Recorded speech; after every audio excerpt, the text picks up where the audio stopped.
And we are live. Hello. Hello. I was worried for a moment because it was silent. I had to unmute myself. I was not expecting the silence this time. I expected to come back to discussion. I was looking at feats. And I only just sat back down. Fair. And Zoral's not here to fill the silence. True. How is everyone tonight?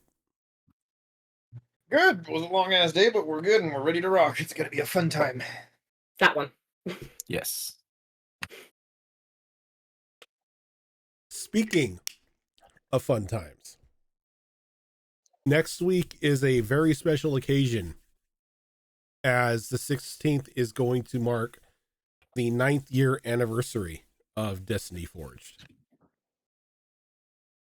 Back in 2016, we started season 1 on here, and God, we've been going for 9 years now. Yep, shenanigans abound. That's nuts. It is 9 years, technically 3.5 campaigns right now, since we're on the 4th one at the moment. And then just a variety of other games that have happened on the channel on other nights. Damn. I don't know what I want to do for the 16th. Not kill us? That's not up to me. I think that's purely up to the dice and our own dumbass decisions. Time does fly, though. It's insane. Yeah, like I got curious, and I wanted to see how old, like how far back the Destiny Forge like chat channel and our Discord went, and it still has all the way back to the beginning when it started. God damn. Yeah, that is crazy. There were some terrifying conversations in that chat. Yep. Yep. Like I was just scrolling through, and it was just like going through all the season 1 chat and then going through the season 2 chat and everything. It was like, damn, that brought some memories back. But for right now, the last time we left off, you all, after a very hard fought and almost deadly battle for some of you, you were able to defeat the Hag Dragon, as well as learn the secret of her power.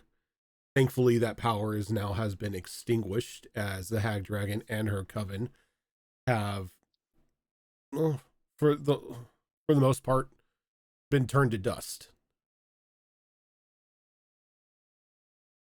Though with the Hag Dragon defeated,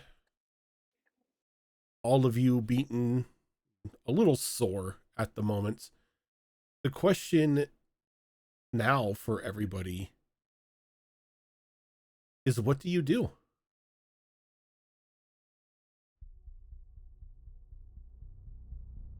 What is your next step as you are standing in this cavern that was once lined with just layers of gross oily flesh, now slowly returning to its natural rocky shape?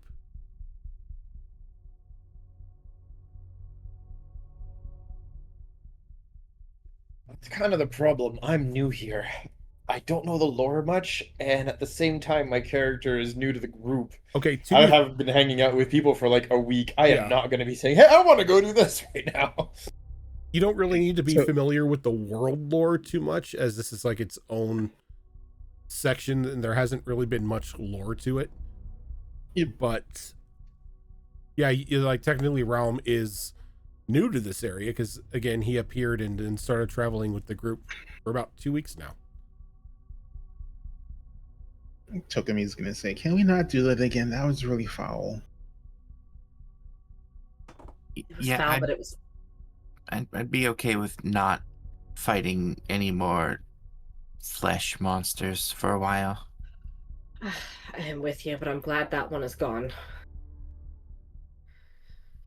Not really know that is up to us in the grand scheme of things. suppose that's true. I want a hot bath. I feel gross. A bath would be nice. I mean, I want to go back to the tower library, but we have to wait at least a day before we can go back. So, Especially after we possibly maimed their paper dragon. I don't know if that thing survived. yeah, I'm a little concerned about that, but I trust the dragon knew what he was doing. He let us off before he got poofed and then left, so he should be okay.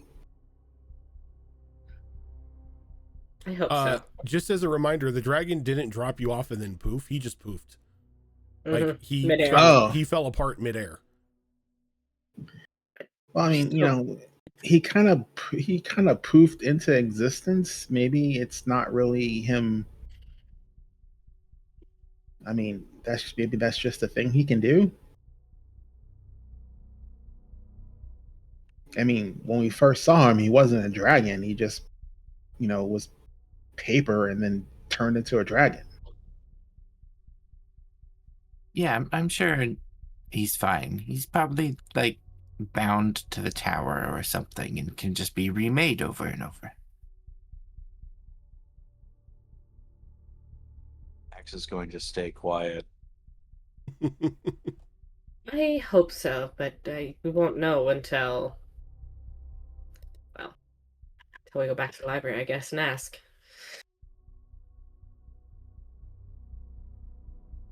How's everyone doing, by the way? I'm Yeah, bleeding profusely.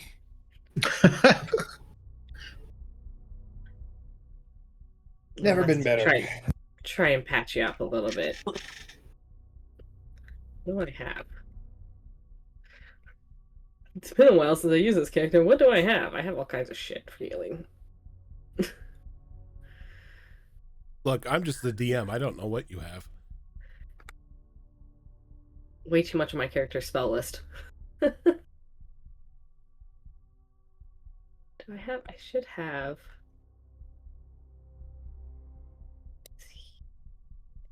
What's the other healing one I have? I found healing word. Where's the other one? You're looking for cure wounds? Yes, that one.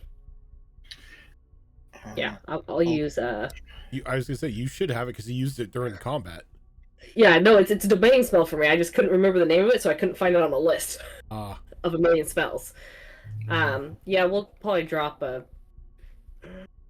bleeding profusely. You say? Let's do a. Where's my spell list? Spell points. Okay, let's drop two cure wounds, at 3rd level. And then work on bandaging anything else I find. Okay. So go ahead and roll the cure wounds.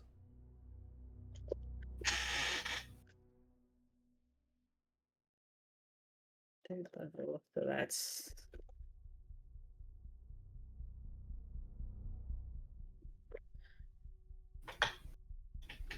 That was a shitty roll.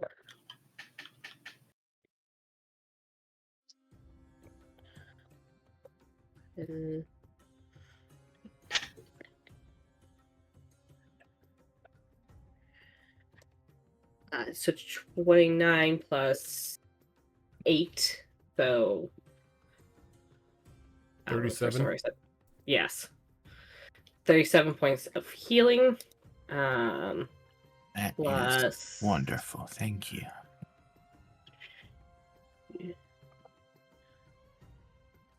Two plus 5, so another 10 points of healing because of Disciple of Life.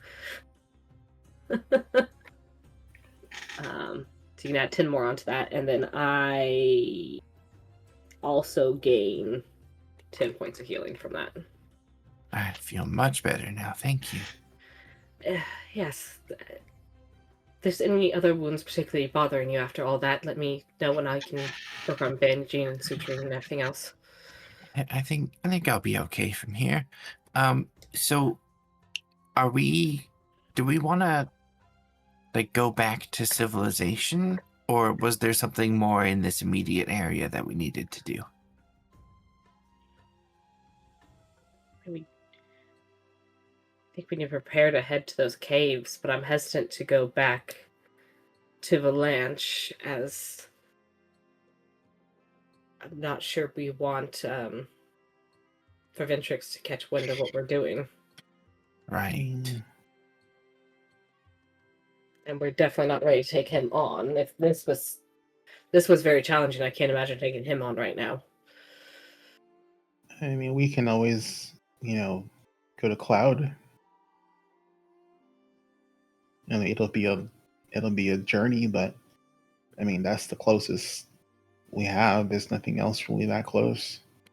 Well, I can take us anywhere I've been before, as long as there is a door to receive us. My hesitance with traveling so far south is the cave system should be near the border of where the storm was. That has those items we need to collect that Kylus knows about. Right.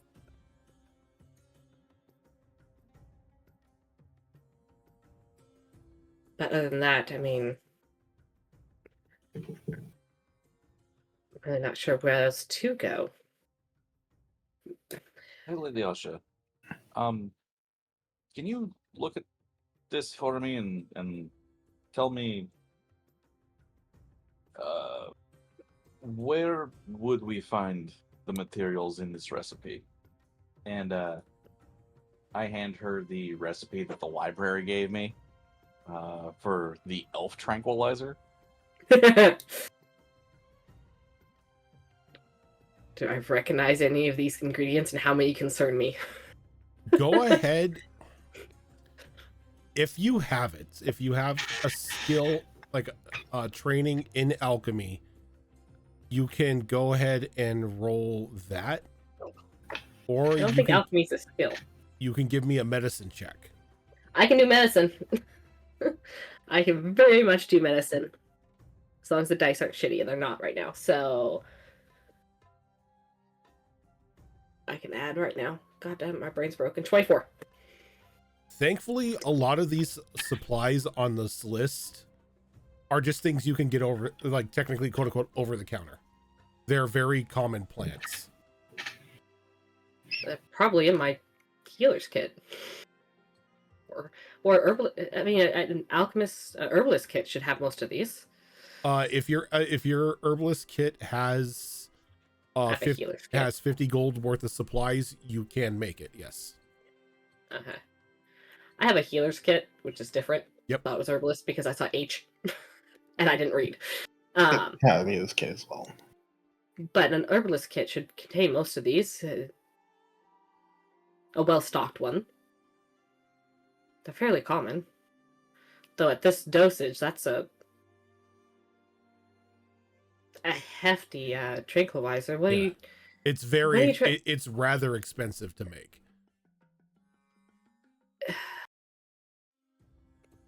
It's gonna be pricey, but I mean the ingredients are common. And I'm just what are you giving this to? Because I mean anything short of a dragon is going to be very hard out for a while. Well, you see,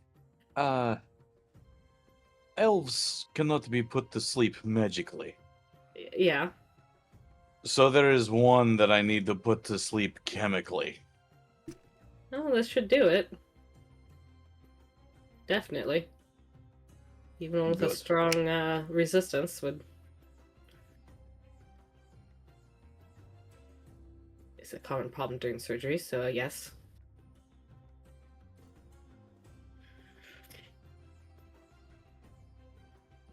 Why do I picture that the healer's hall just have a good night stick for the elves?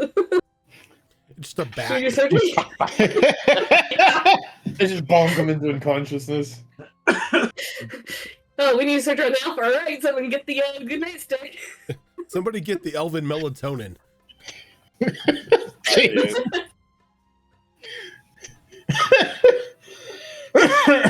I'm sorry, I'm a little unhinged right now. I mean, yeah, this should work.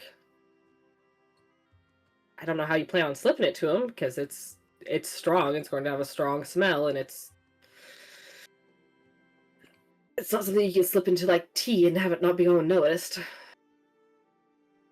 Shove it I down will his throat worry by about force. that That part. works. Yeah, I will worry about that part. And if you make it airborne, you know, it would still knock him out, but so does everyone else in the area, so it doesn't really help.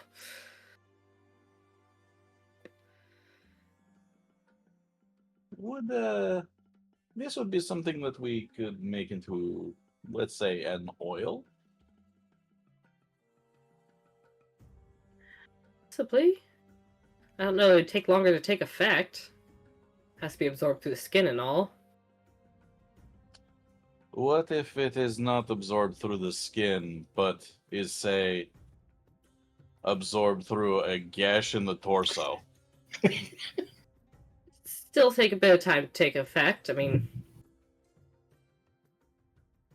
usually consuming it works a little faster. I've also heard that, you know, snorting things goes to the brain real fast, so Anybody who has a Yeah, passive, but they don't. anybody who has a passive perception of 14 or higher, can you raise your hand? hi. Let me check here.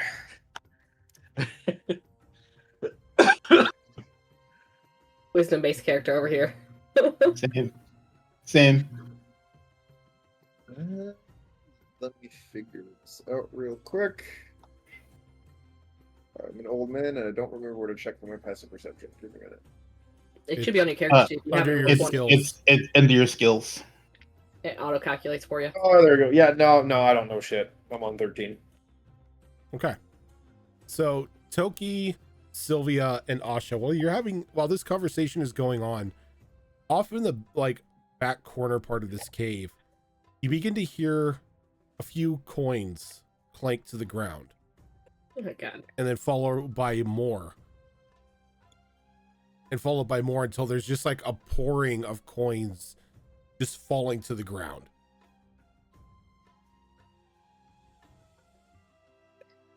I look to where the coins are cascading onto the ground. And as you Definitely turn and look at that. it's like you turn and you look into that corner, you see that there was a still solid sack of flesh that was like stuck up in the corner that began to open up, and as it did, all these coins began to spill out of it. Oh. Bag of holding time?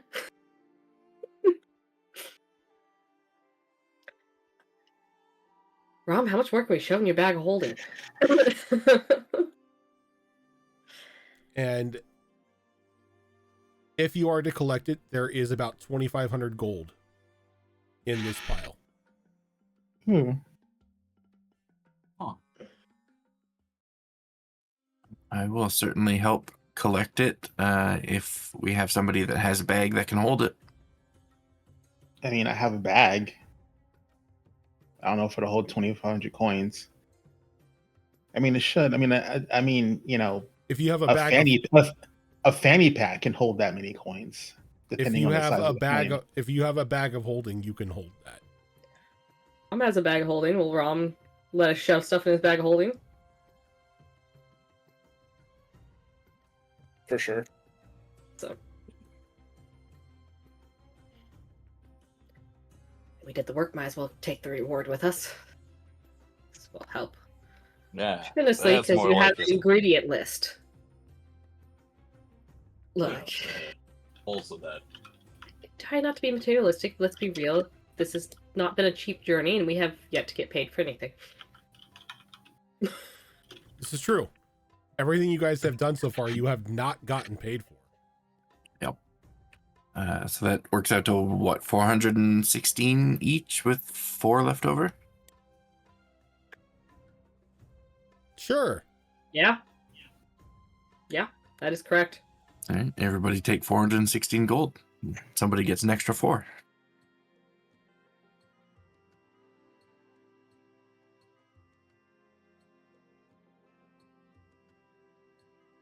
Works for me. I will not complain.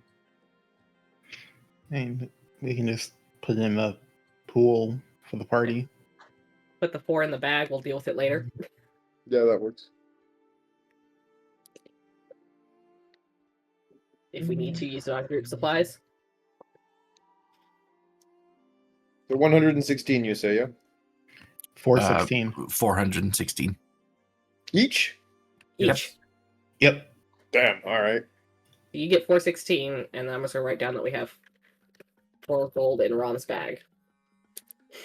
Yeah, Yep, because that we don't actually have a group fund going or anything for this party. So I mean, I'm willing to pitch some money in there, no problem. Let me know. I think for now, everybody just take an equal share until we come to a consensus later. Yeah. This group's also been really good about tossing stuff in to help pay for things. So yeah, this is not a particularly greedy group so far. So far. I do apologize Not in like- advance. Max For... doesn't work for free, but he doesn't like hoard wealth.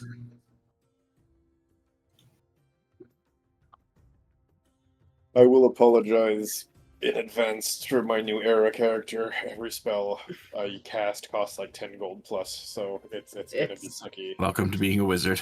yeah, it's Right. a wizard thing. We don't judge. So, collecting your coins and everything. What's the plan? Do we want to start the journey towards the caves? I know we had them marked on a map. They are, if I remember right, those are these ones right here. Okay, So we have quite the journey ahead of us, right? so I will say I was wrong in marking that area Oh, okay. as it's not there. Oh. Okay. Give me a second. Thanks, DM. It's over here. Over where? Hey, I gotta zoom out. Try again. Oh, Jesus. Okay. Oh. Oh, it's over there. Okay, so maybe going to Claude is not a bad idea, because it looks like we need to use that bridge again. Yeah, because the chasm cracks through the whole island, correct? Mhm. We assume it goes up through the storm, and I'm not really willing to venture into the storm to find out. I will say because we haven't updated the upper part of the map yet. The crevice goes all the way up between the Meh. continent. Yeah. It's got a big butt crack. Got it. Yep. Someone was gonna say it. Yeah, that's true. If it wasn't us, it was gonna be chat. Right now, I can't unsee it. I can't unsee that one picture from before we started. So maybe Claude is not a bad idea. I think we go with Toki's idea. We go to Claude. We get a hot bath, maybe some entertainment for the night, and then we travel onward, fully rested. Yeah.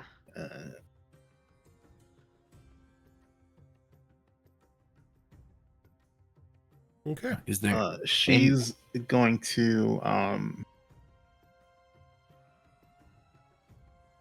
she's gonna look at Sylvia and ask, do you just need any door, or do you have to know the door you can send us to?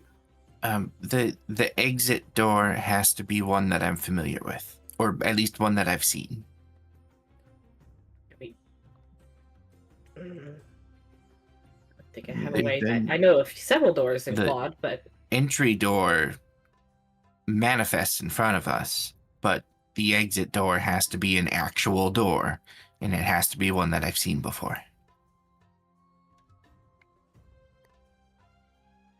Well, if the cave is on the other side of the chasm, I'm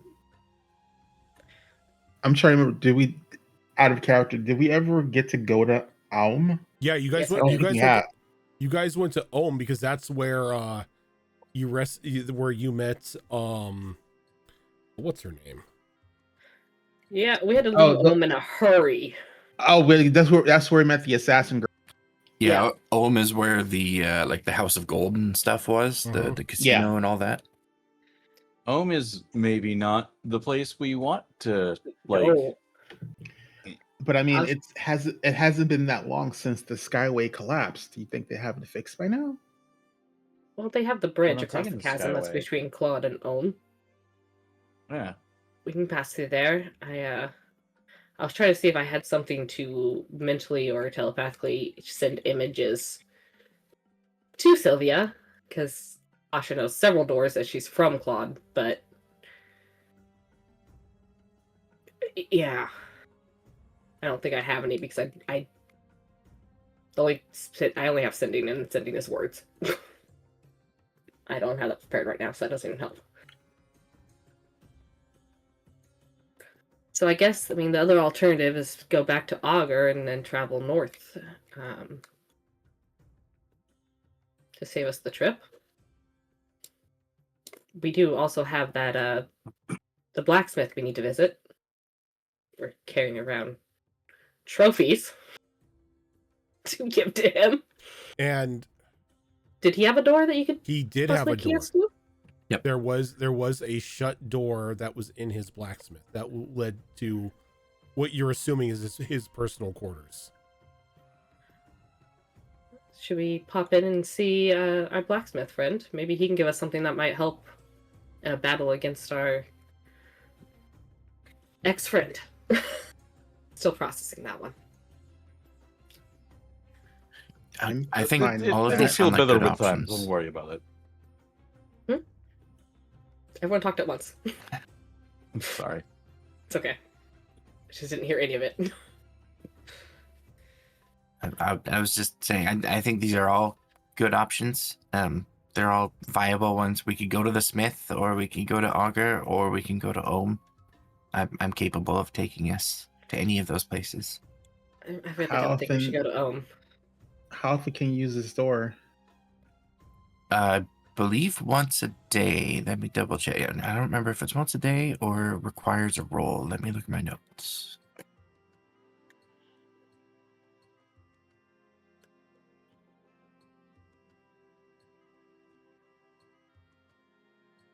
Yeah, once a day. Okay. It wasn't a long walk from Augur to the blacksmith, so I'm fine with either one of those. I do think we should stop in there. We've been carrying around monster parts for a while now. They are in the bag of holding, so hopefully not too deteriorated, but I think we want to get them there sooner rather than later.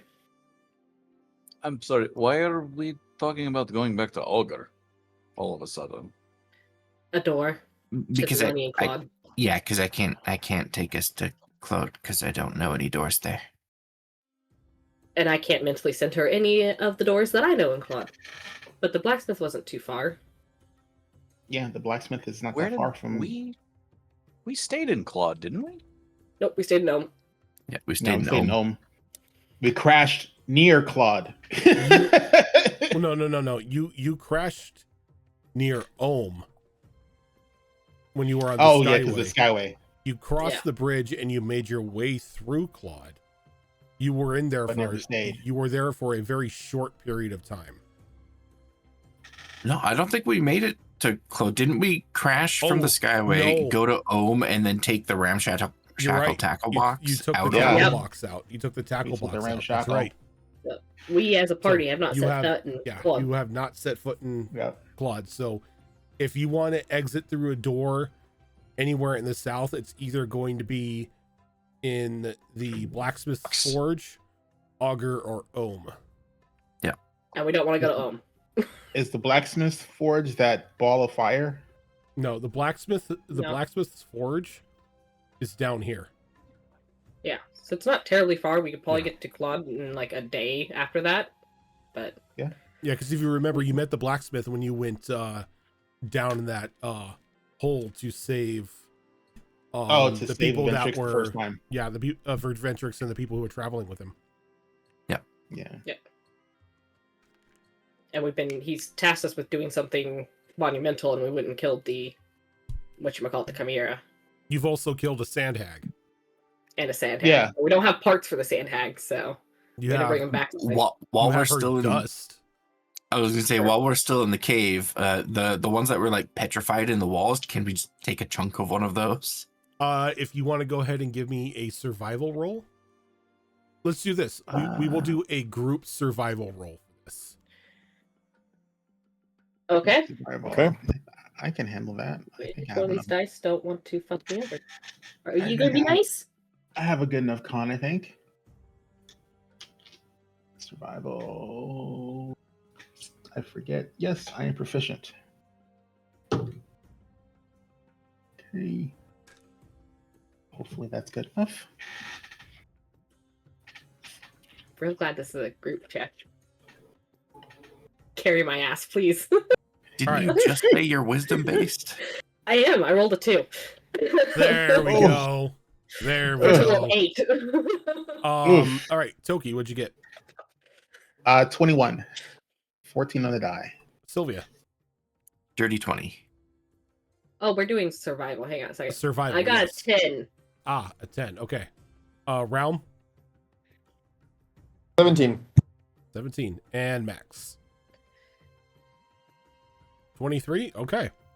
So, with 4 successes and a failure, you're able to successfully collect the petrified pieces of the Sandhag's coffin, along with a bag of dust that has been left behind where her body was. I helped. You Now scooped that up. You we've- scooped up the bag of dust. Yeah. Now that we've collected this, I think the smith sounds like the next best place to go. Agreed. Toki will nod affirmative. Does that sound good to you, Max? I mean, he did go to make us weapons, so he'd probably make you some blades. And you're muted. You're muted. His mouth is moving, but I hear nothing. Well, shit. Well, I mean, I just got new blades. I don't know. Okay. You But can probably hey, make armor majority- and stuff as well. Armor. That's cute. Anyway, no, that's fine. Majority votes. I'll go with you guys. We'll go to the blacksmith. Guess this will be Rom's first time meeting the blacksmith. Don't be rude, please. He takes offense. We barely got the last offenders out of there alive. Well, they're not really out of there, but they're alive. For now. They deserve anything that they get, frankly. To be fair, they did try to rob him, so... Oh, yes, Rom, do not steal from this blacksmith. I take offense to the fact you would think I would steal. But then again, it's not like you really care how I feel. It's... There's precedent for it. You literally stole everything in the lab that we went to. Yes, that was owned by a hag, which unfortunately, well, is now 6 feet under and poses no longer a threat to us. Look, it is one thing. Yes, it was a hag. That was still someone's personal belongings. Like, let's not split hairs here. I think splitting hairs here is the difference between a crime and justified looting of an opponent. Justified looting. I'm kind of with Realm on that one. He does have a Also, point. We just I took all will- that gold for the same reason. Remind everyone not to do what I did when we showed up in the smith's place, and don't touch his anvil. Yes, he is very particular about his anvil. I think making that mistake one time is plenty. So are we ready to go? Indeed. So I will go ahead and activate slot number 4 on my lock armor to open up a doorway, with the destination being the blacksmith. okay. Is there anything else you need to do in order to activate it, or does it just kick off? As far as I know, it just kicks off. This is the first time I've actually used the armor. I just know it's a bonus action and it's a daily thing. Okay.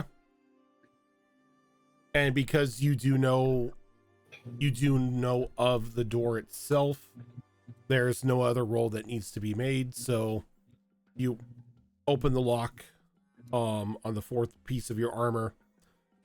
This very simple wooden door appears in front of all of you. I open it up and hold it open for the group to pass through. Thank you, Sylvia. Asha will pass right on through. Same. Because Max is right behind him. All right. As you make your way through, as you step through, you hear an audible latch as a door opens, and you walk through, and you find yourself in a very familiar forge with Hesrog standing there looking a little confused as the five of you step out of the door of it from his private quarters. And you see that he kind of slowly starts reaching over for his hammer. Apologies, we just needed use of the door for the teleporting. So you were not in my room? No, not at all. We were actually just in a cave.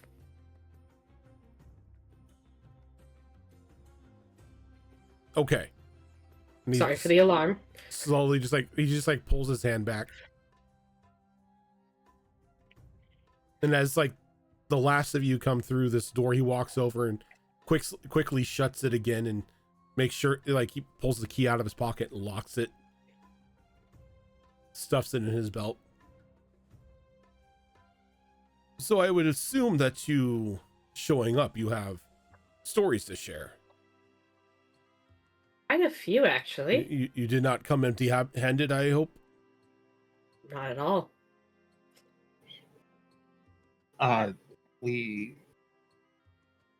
Togami will regale the tale of fighting in the Chimera.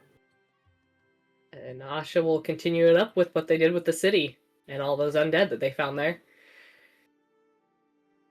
If only we had some kind of professional storyteller with us. Yeah.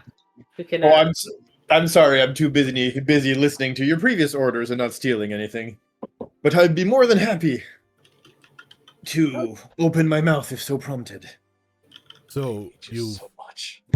Killed a chimera, dealt with a city of undead. Is there anything else you've done? Oh, quite.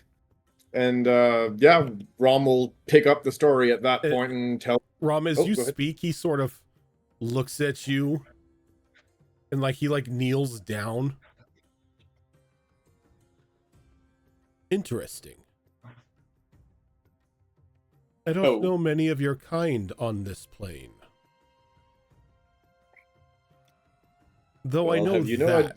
Go ahead. As he points to the fiddle. Oh, you do? Hmm. Have you seen it before? I should have. It's one of my earliest works. Oh. Well, it's quite voracious.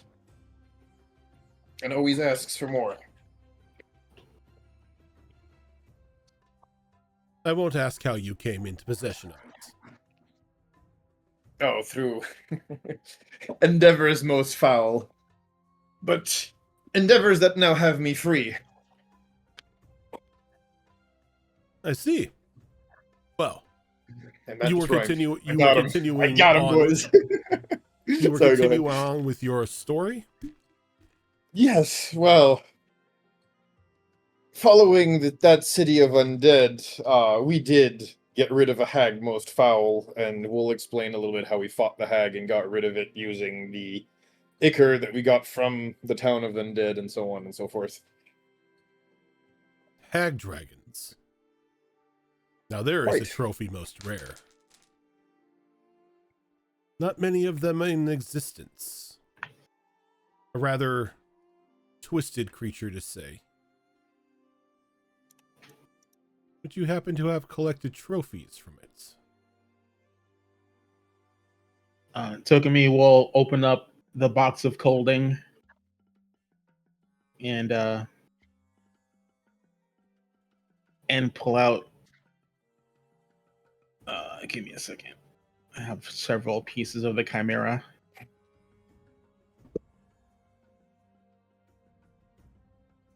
She will tell him that she has the chimera heads, its tail, and its front paws.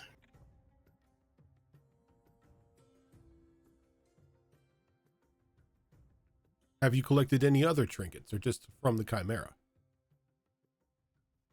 Sylvia will produce the bits of the hags that we collected. So a chimera and hag dragons. I can work with this.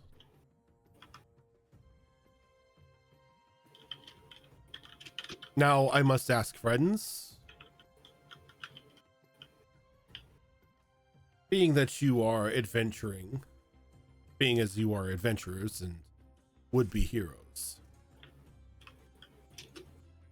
do you value more a weapon or a means to defend yourself?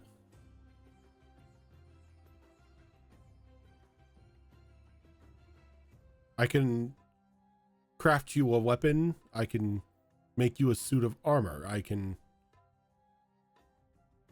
fashion accessories for those who are more of a armorless inclination.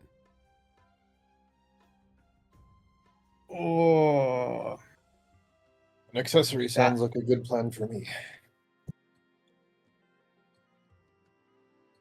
I'd be open to some defense items.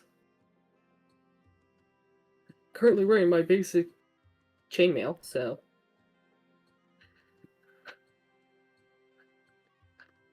Go clanky, clank, clank.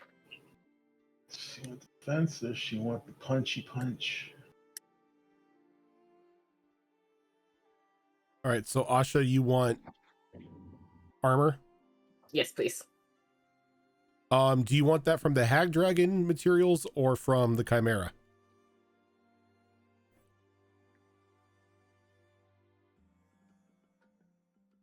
The hag dragon. Might not be the wisest idea, but I'm curious. Okay. Rom, you said you wanted an accessory? If possible, yes. You want that from the chimera or hag dragon? You know what? I will have the dice decide. For me, it's going to be from the chimera. Okay. So I've spoken the dice. Toki, Sylvia, Max.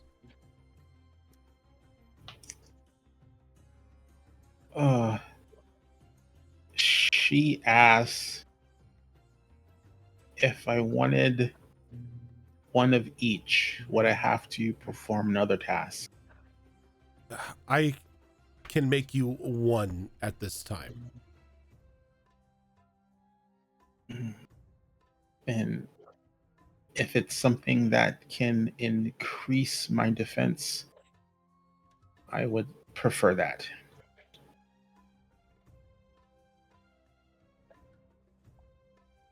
You want the hag dragon or the chimera?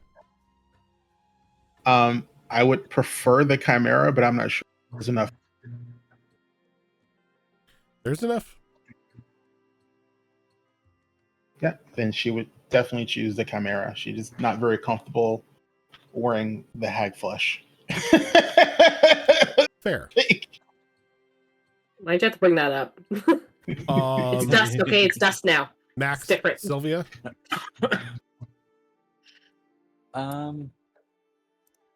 Max would request some kind of accessory made out of the chimera. Okay.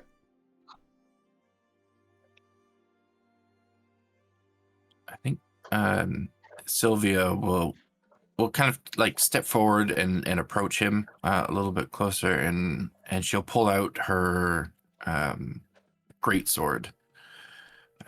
Just looks like this giant cleaver made out of scrap metal, and she kind of holds it out in front of him. This is the first thing that I made for myself, and it means quite a lot to me. And I've altered it several times since. Would you be able to augment it in some way? I don't want to replace it, but we're coming up against some very strong stuff. Has the blade been enchanted before? Sort of. Okay, no, this is me asking you. Yeah, sort of. I have altered it with my keysmith stuff. Okay, which is giving it properties, but there is no like DM. There's no permanent enchantments on it. enchantment. yeah, mechanically it is not an enchanted weapon. If it is not an enchanted weapon, he can make an augment to it. I would love that, please. Do you want to use the Chimera or Hag Dragon? Let's go with the hag.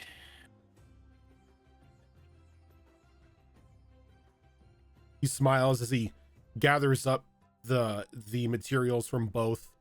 He sets them down in separate piles on a large table.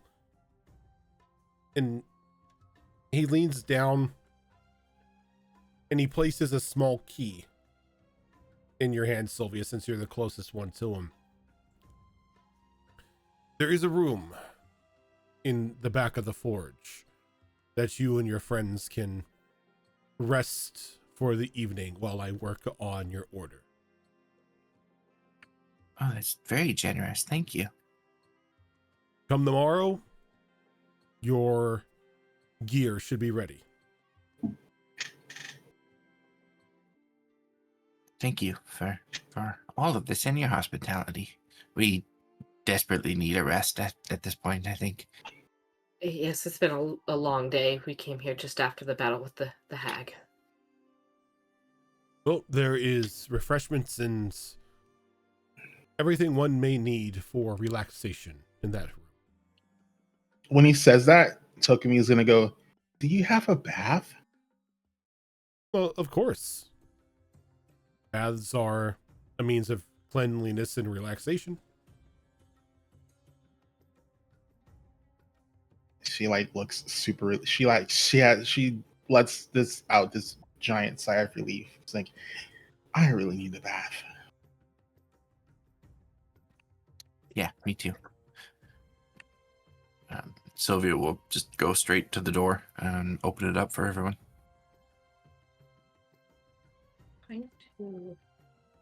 Before Asha goes to the door, she will check in with the giant. About the I can't find their names in my notes, but the two people who were attempting to recover the ancient artifact in his forge that we pled for their lives. I have their name. Aluna and Luxon. Yes. Asha will inquire on how they're doing, as I do believe we left them with this guy to help him in the forge area to make up for their blunder. You did not. Oh, we did not? Okay. No. If I remember correctly, one of them ended up dying. Okay. Or My both memory's of them not great. ended up dying. I'd have to remember, but yeah, because you guys made Verventrix write apology letters to their family. Oh yeah, that's right. Oh, that's right. Yeah. I forgot I did that. Memories. Anyways, okay, never mind. Then Asha will follow the others. Okay. I'll have to rewatch episode 1 because I don't remember what exactly happened to them. But as you all go into this, you go into pretty much just this small parlor room. It's got a variety of beds, a small area for you to prepare food. There's like a little indentation in the floor with a small hookah in it. And then there is a large privacy curtain where there are numerous baths for use. Are they single baths or is there like a group bath? It's a single bath.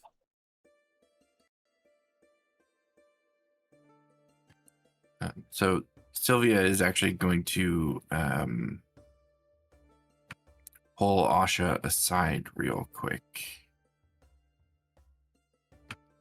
Hey, could I get you to look at something for me real quick? Of course. What do you need? She's gonna hold out her hand, just open hand. I just wanted your medical expertise to look at my hand real quick. I don't think anything's wrong, but when I shoved my hand down the hag's throat with the vial of Dracul fever in it, I crushed it in my hand in order to get it in her. I just want to make sure none of it got in me.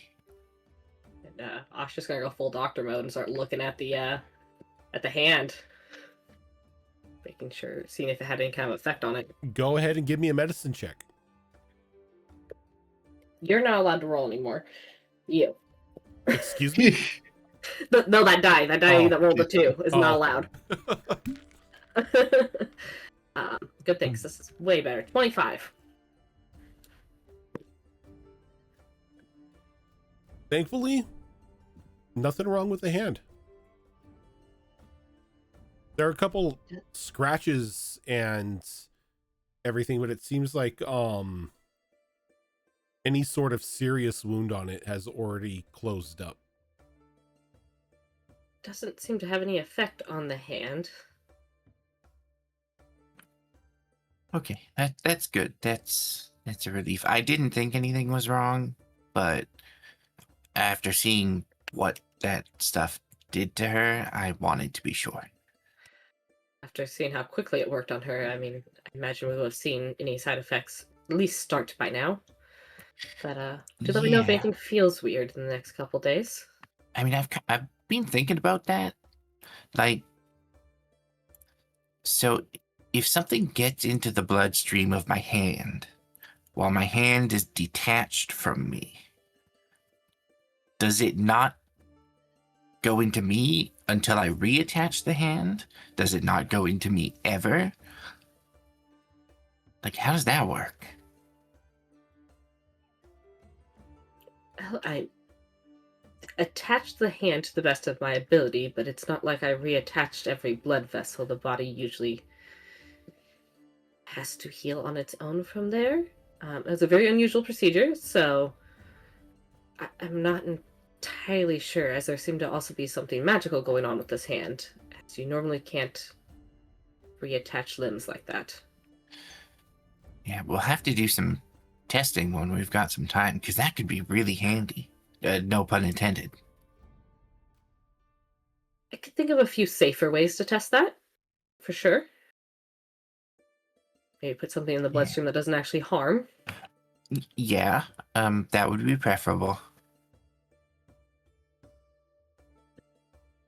Something to think about. Yes. But now we should probably rest.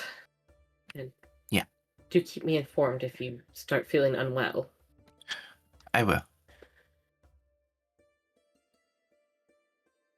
And maybe wash that hand before you get into the bath. Don't want anything on it spreading in case it is remain on there.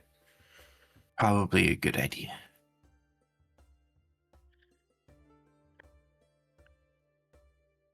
I forgot that happened.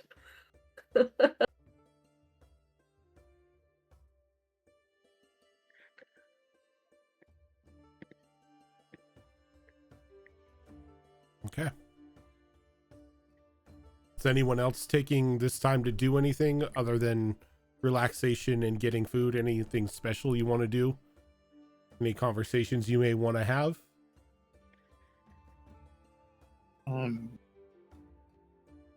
Chuckme's gonna put on a big pot of water so she can start a soup when she comes out of the bath. Okay. I mean, let me know, if there's a tavern where I can go and maybe play a little bit of music at some point, There is no In tavern the here. in the No, blacksmith hole. No, but I meant outside of the blacksmiths. I figured. No, I it don't know. was- Sorry, I was not okay, there when yeah. you guys visited him the So- first time. So The blacksmith is basically in an underground forge in just like this crater that they found. I said nothing. Never mind. I thought it was in a town. Yeah, so no, you're just like back in like a little like waiting parlor as he's working on your items. Yeah, no, I mean, yeah, like you said, if there's a bath, cool. Once the bath is free, I'll probably take a nap in there to at least get rid of all the gunk from the hag off of me. But that's about the only real thing I can think of right now. Then, Okay. Like everyone wants to clean the hag off. understandably, I think.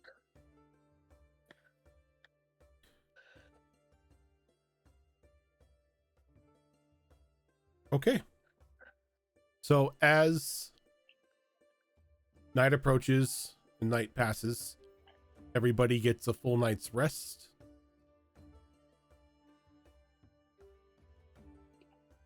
Yay, our level ups activate. Yes, your level ups do activate because you are level 8 now. Oh, nice. I'm Yay. gonna throw this stupid candle out a window. It still has not recharged. Oh. Wow, seriously? Hey, That it's- defies the law of averages. Yeah. Like you should have activated it by accident. Right? So, during your sleep,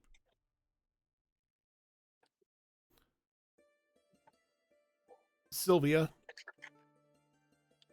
you and Kylus, when Zora was back. If Zora doesn't watch this, I'll let watch the episode before I let her know. You have a shared dream. As you are standing outside the gates of Valanche, staring off in the distance of that giant black pyramid. And then there is a crack of lightning, and in that flash, the pyramid vanishes.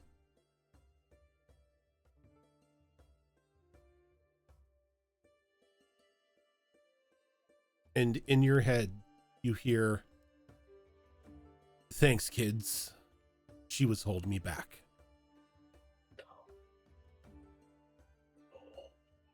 We knew it.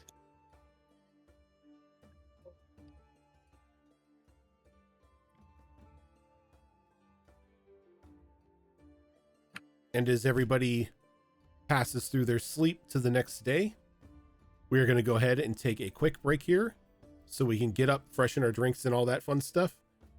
And when we come back, we'll figure out what everybody's getting from the giant. Hell yeah.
And we're back.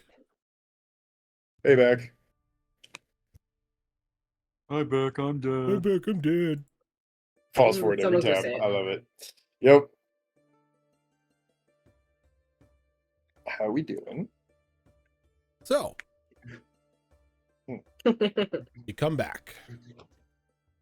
Mhm. Everyone wakes up in the morning after that shared dream that Kylus and Sylvia had. There's just a short, loud rap on your door. Tesrog calls out, "When you are ready, my friends, I have your gear."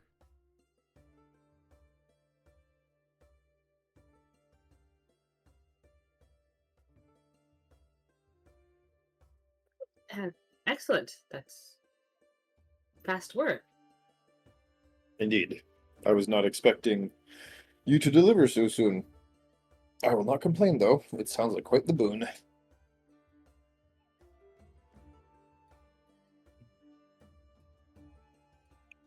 The sleeping situation, is it just like a room with a bunch of beds in it, or? Yeah, it's just a bunch of beds placed in, like, all of this is like in a singular room. It's just cordoned off for different parts. But yeah, there is a section that is specifically for the beds.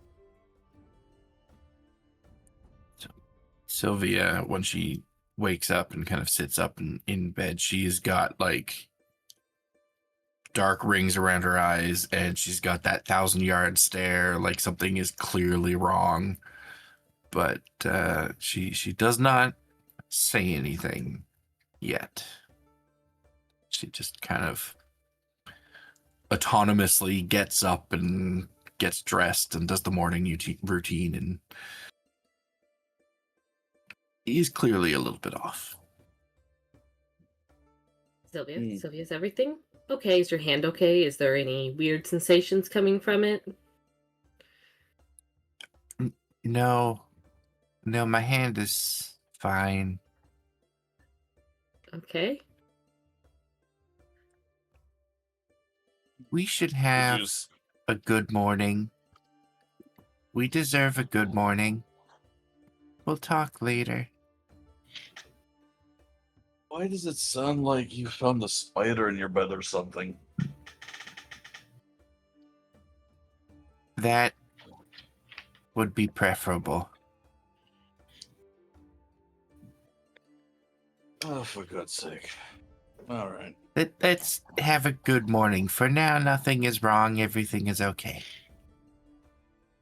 Seeing that people may not have had the greatest of sleep, I would like to make an attempt at the inspired breakfast. Okay. Nice. You can go ahead and give me that survival roll. Here's the big end. The hell was that? That was big guy. A metal ass dice right there. No, that's not the middle one. The middle one Oh. has a bunk. Let's see. My survival. I might not make. That's going to be a 17. So I probably didn't get it. On a 17? Mhm. What have I told you about the inspired breakfast? I have the effects right. The inspired breakfast is a D6 bardic inspiration. I think a 17 would work. It's still a Okay. decent check. Okay. I had to ask because I have Pathfinder in the brain, and as level tier increases, so does check. Mm-hmm. I got you. Yeah, no, a 17 will definitely be able to work. So everybody could add a bardic inspiration to their character this morning.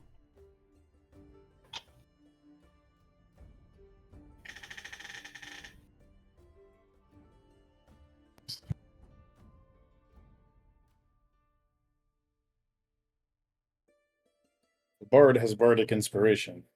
Ah, Does that make him bard squared? now you know how it feels. Right?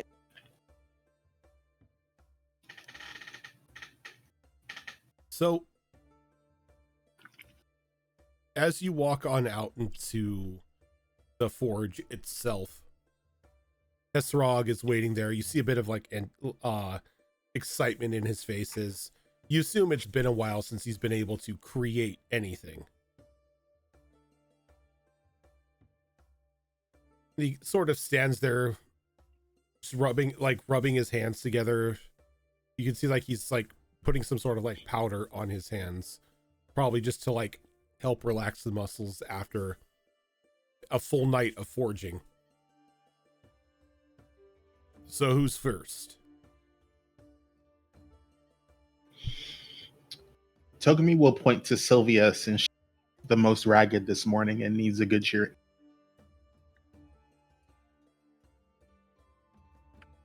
Yeah, I can go first.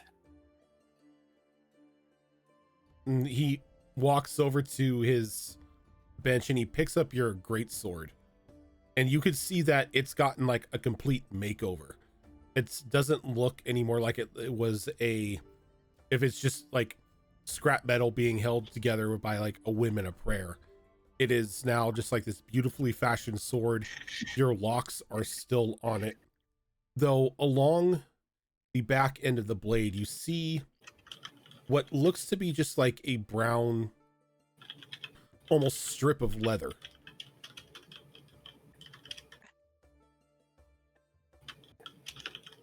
So I had a bit of fun with this one after I learned exactly what this hag you fought was.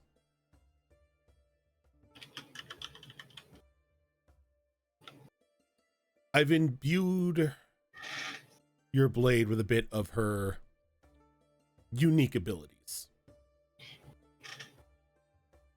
So with this blade, it's now a +1 blade. And it has the enchantment Flesh Stepper.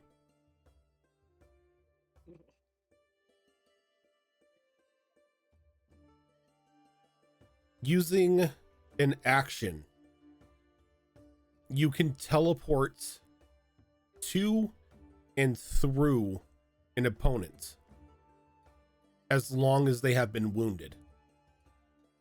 Or I should say a target, not an opponent. If the target is unwilling to let you do this, they have to make a DC 15 Constitution saving throw, or you exit out of them violently. Doing so causes 5d6 force damage.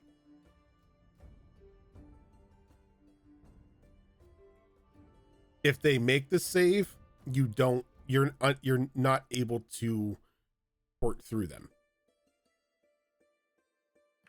And sorry, what was the save again? It's a DC 15 Constitution save. Thank you. If they make the save, you cannot port through them, and then you yourself must make a save, or you will take the 5d6 force damage.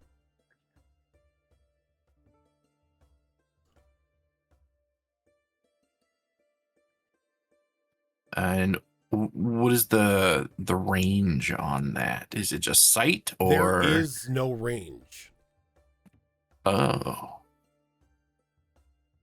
As long as you know the person you are trying to teleport to is wounded, you can initiate it. Interesting. But you must know the person.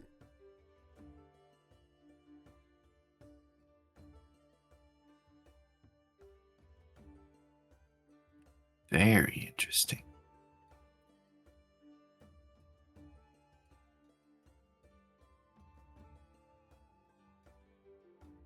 That is extremely interesting.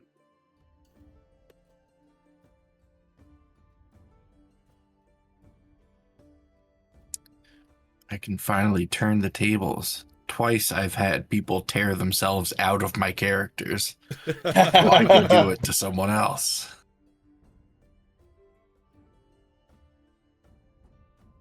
Someone needs to learn sending. And as he hands you the sword, he sort of looks excited at the rest of the group. Who's next?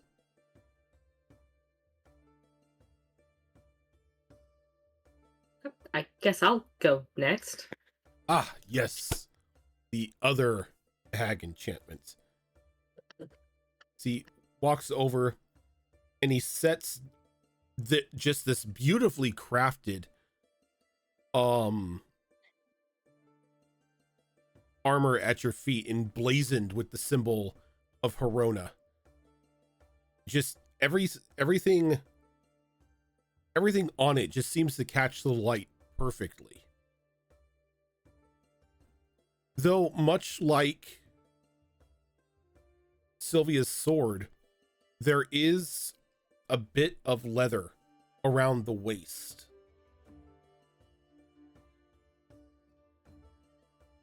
This is a +1 armor. Awesome. And the armor itself has the enchantment of second skin.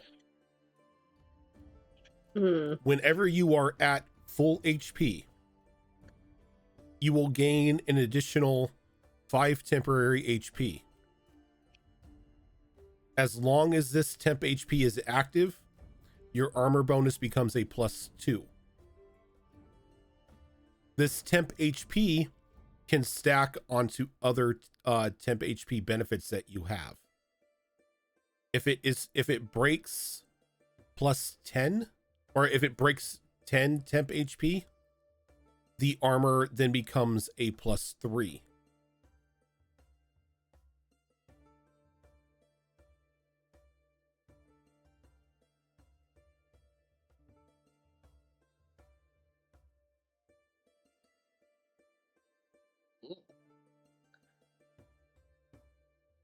That's awesome. And creepy, but awesome.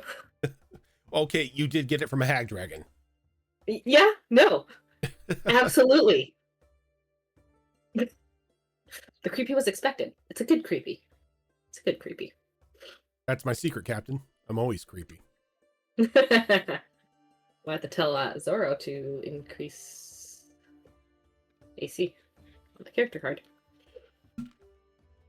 Now that gets the hag members of the group out. Which one of you Chimera friends wants to go?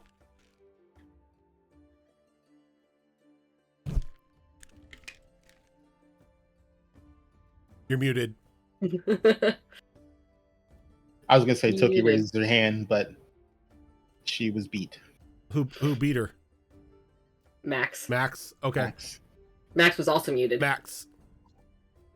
Yeah, but I also wasn't saying anything. He Hello? brings a circlet to you that is just this beautiful gold flame emblazoned circlet with a bit of like going down the back, almost looking like a lion, like just this golden hair, almost looking like a lion's mane. This is known as the Lion's Circlet. As long as you wear this circlet, you are immune to the fear effect.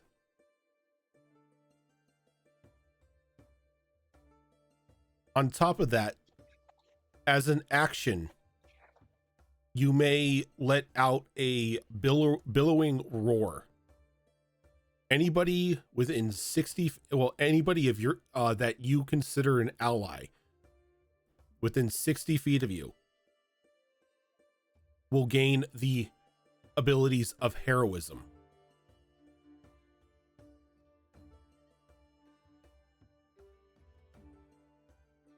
For those who don't know what heroism is, it is a spell that makes you immune to being frightened, and you gain temporary hit points equal to the spellcasting ability modifier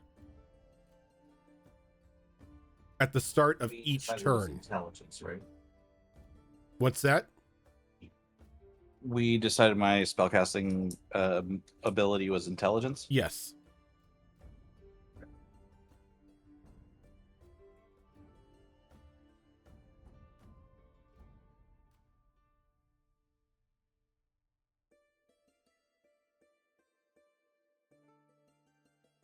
This is a concentration ability. Oh.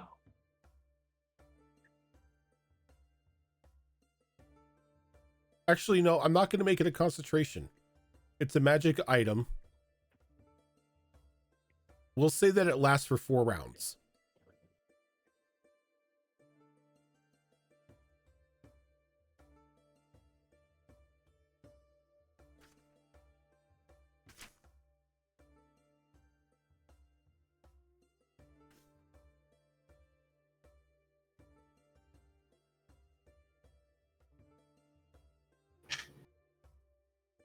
This also gives you a +1 to your AC.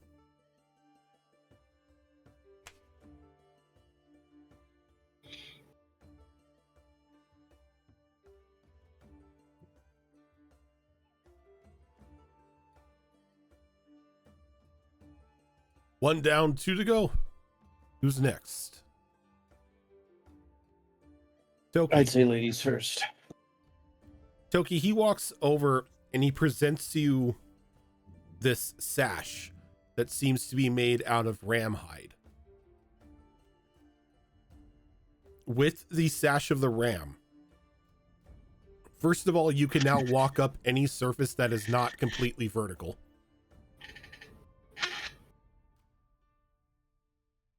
What? Yeah. You have a +1 to your AC.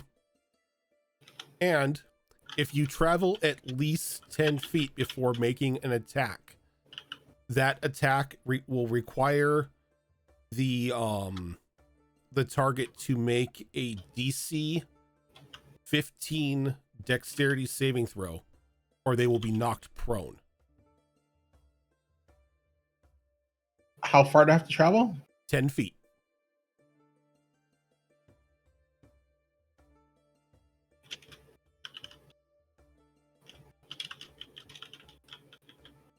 This hit will, when you use this ability after traveling 10 feet, will also tack on an additional 1d8 bludgeoning damage.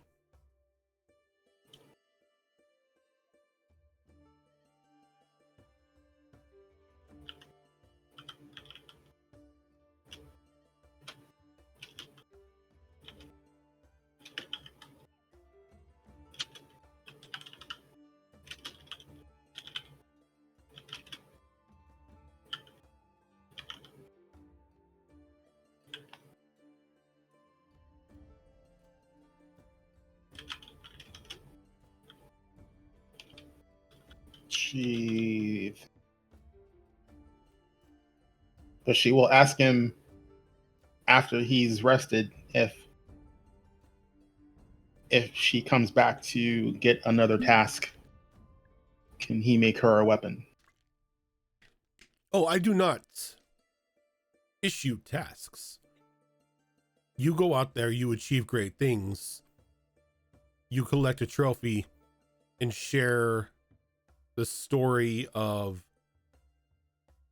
how you came across the trophy, the battle that you did with the creature. And if I find it worthy, I will craft you something.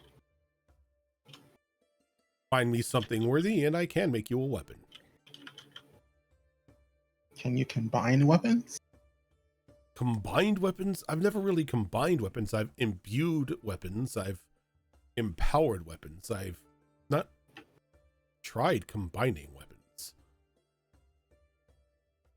We'll talk after I find my something skills have that's limitations as to I can't do work on items that have already been enhanced by magical means previous. Oh.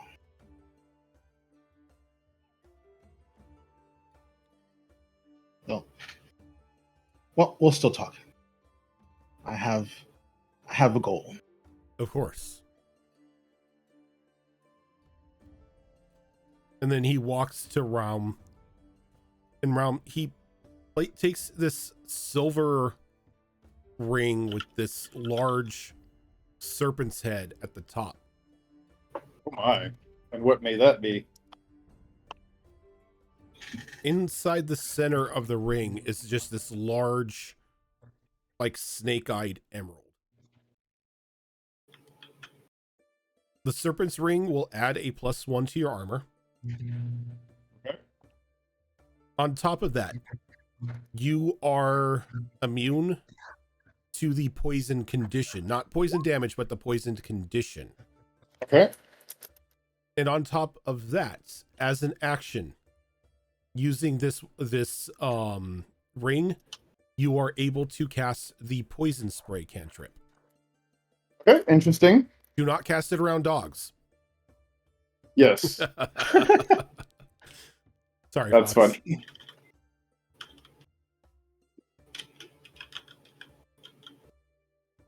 Okay, got it. And as this is a cantrip and it does level up, you would be casting this at 5th level, or when Nice. you reach the 5th level, so it will do 2d12 damage instead of 1d12. Nice. Very nice. That's actually awesome. Cool. And that does not count as using a weapon, or Nope, does it's not fight. just an Levels. action. Okay. Very good. Awesome. Yeah, I'm excited. Okay. Nice. Yeah, we'll do a lot of fun things with that.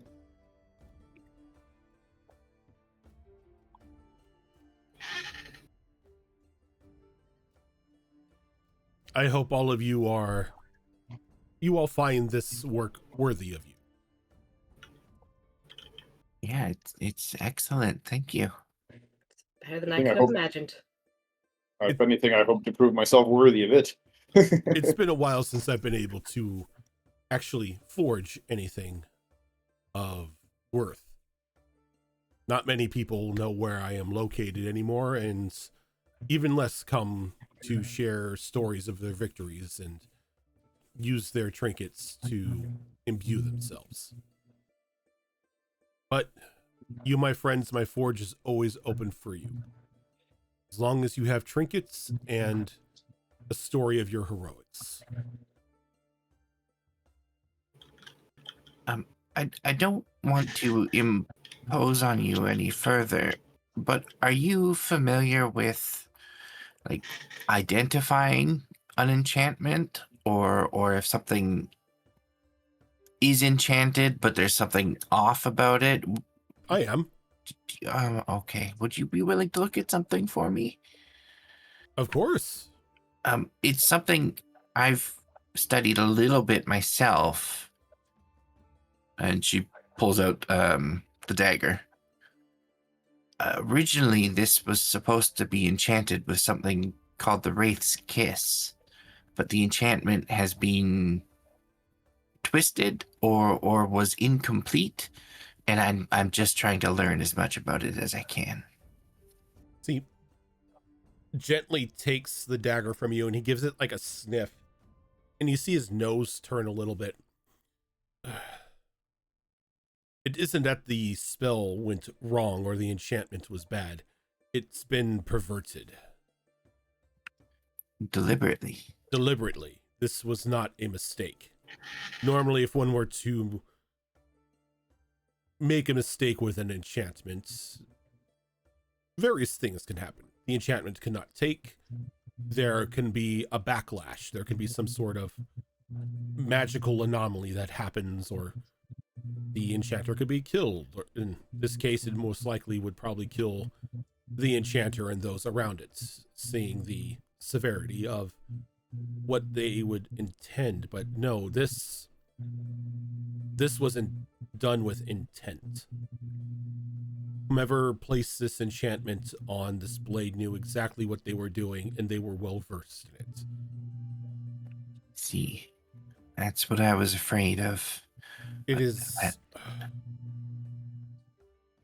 I am not one to normally believe in the balance of good and evil. I believe everyone has a bit of both in them. But I can say with utmost certainty that the enchantment on this blade is outright evil. I cannot see a means to use this for good in any way. Yeah, that is becoming more and more clear the more I learn about it. I would advise that you not use it. No matter how tempted you may be, no matter what gruesome foe you may come across, this is not a weapon to be used unless you were its original creator. That's very sound advice, I think. I had hoped maybe I could alter it in some way, but I'm starting to think that it's going to be well beyond me to do so. There are those who can alter enchantments on weapons, though you're going to have to find someone of rather substantial power and knowledge to even attempt to modify this enchantment. If we catch wind of someone like that, I'll certainly pursue it, but I don't think it's going to be a top priority. I think if we do end up facing off against the creator of it, we will be better off to destroy this dagger beforehand. I can do away with it now if you wish. It would be my honor to do so.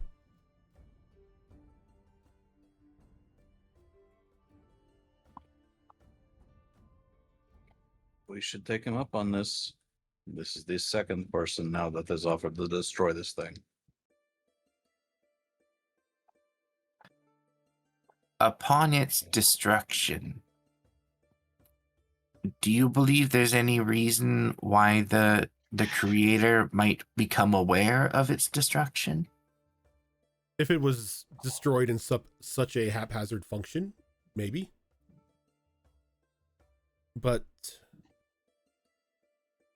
the way I would get rid of it is I would cast it into the fires of the forge. You've seen how hot they burn. It can melt anything.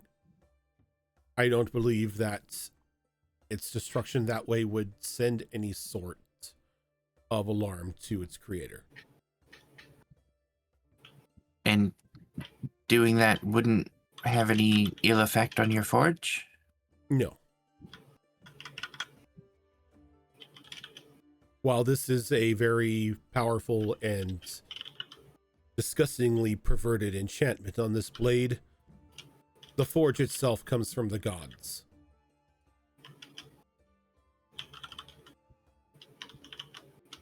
What about everyone else? Do you guys think, now that we've been offered this opportunity twice, we should destroy it? If you have any reservations out the way. I do have reservations, but they're purely, selfish ones for the pursuit of knowledge. So I'm willing to go with the group consensus. It's an evil blade made for evil purposes. I can understand where you're coming from of wanting the knowledge and wanting to preserve how it happened, but I don't think this is the knowledge you want in this manner. You seem to be very interested in the way it enchants. That might be something more worth coming here and maybe learning how our blacksmith friend here does his enchantment. Maybe that's more knowledge worth preserving than this.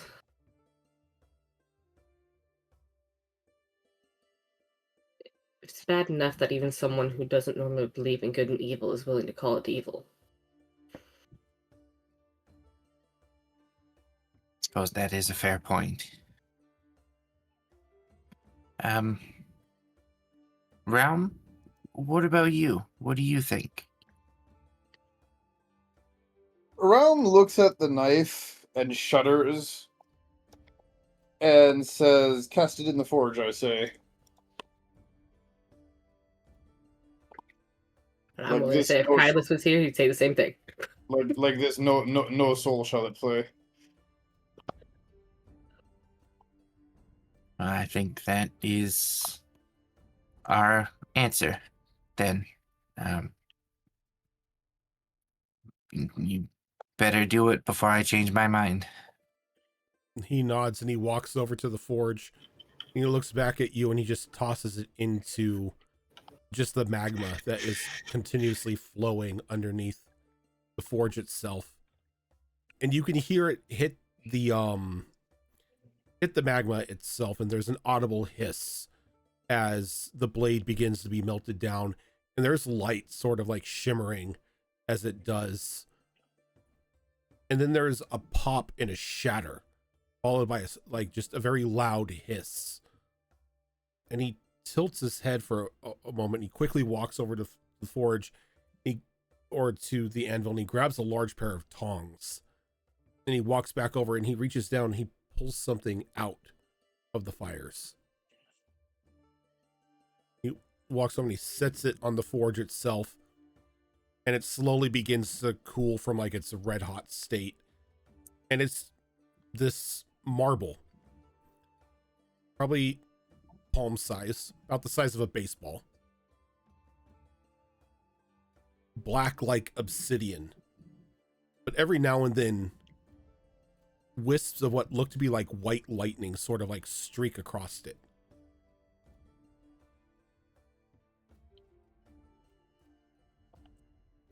Strange. I did not suspect something like this to happen. What did happen?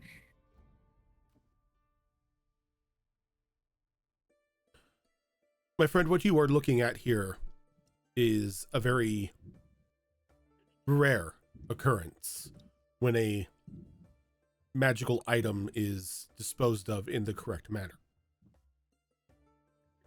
Very powerful enchantments at times have a means to leave behind crystallized mana. A very powerful, very volatile tool to be able, that is used in crafting the highest quality of magical arms and armaments and enchantments.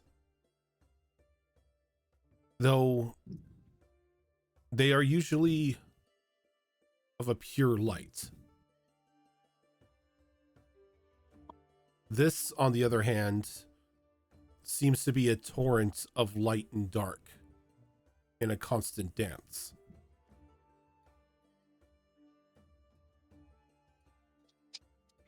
Never even heard of something like this before, let alone seen it with my own eyes. They are a very rare source.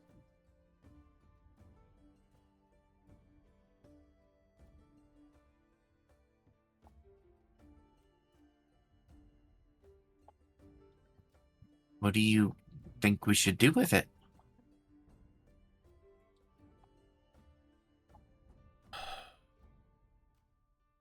That is not my call. Something like this cannot be destroyed. To try to destroy something of pure mana would be catastrophic.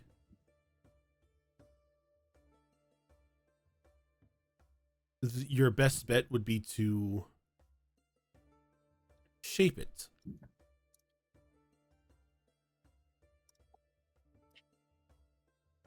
Though,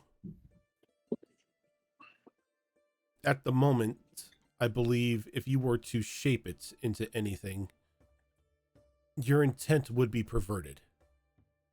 Much like the enchantment that was on the blade it came from.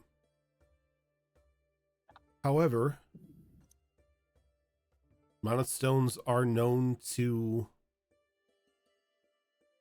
change. Think the rising and setting of a sun. Or the innocent soul of a child. It could be influenced by actions and experiences. Would be a better example of this one. I believe what I'm if you hearing were, is there. Go ahead, sorry. I believe if you were to carry this with you through your travels, your decisions, your actions may influence the stone in one way or another. And once it's been fully converted to one side or another, you could use it to craft an item of great power.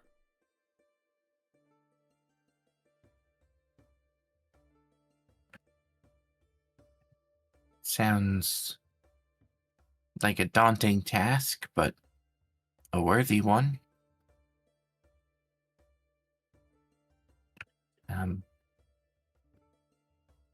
Do you happen to have just like some scrap jewelry lying around, like a locket or something it could be contained in? Or perhaps, do you have a less powerful forge that I could borrow to make a locket?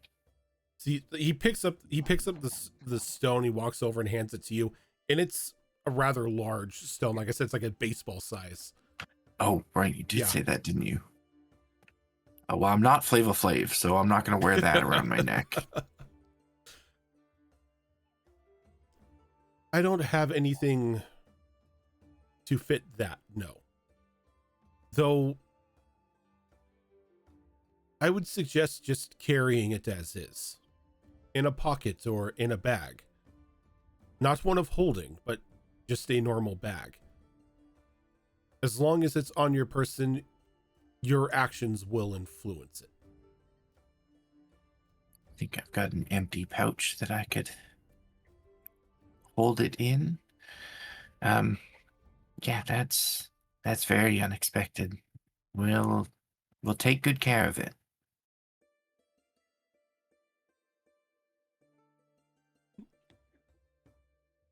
Funny enough, Spiffy, I've given people the fun size forge before.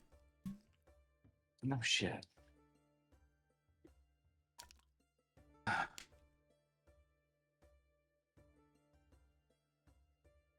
Well, that was enlightening.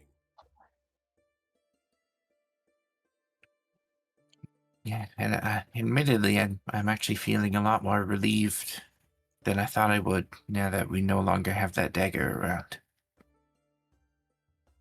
You've done the world a great service by having it destroyed.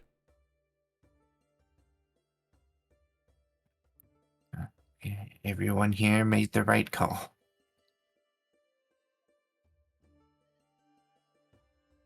And because you all made the right call, you can go ahead and give yourselves inspiration. Oh, nice. Oh, sometimes it's easier to make the right call when it's not your actual decision. Double inspiration. That can't happen. They're already inspired. They ate the inspiring breakfast. Different kind of inspiration. Yeah. It's not bardic inspiration, it's inspiration.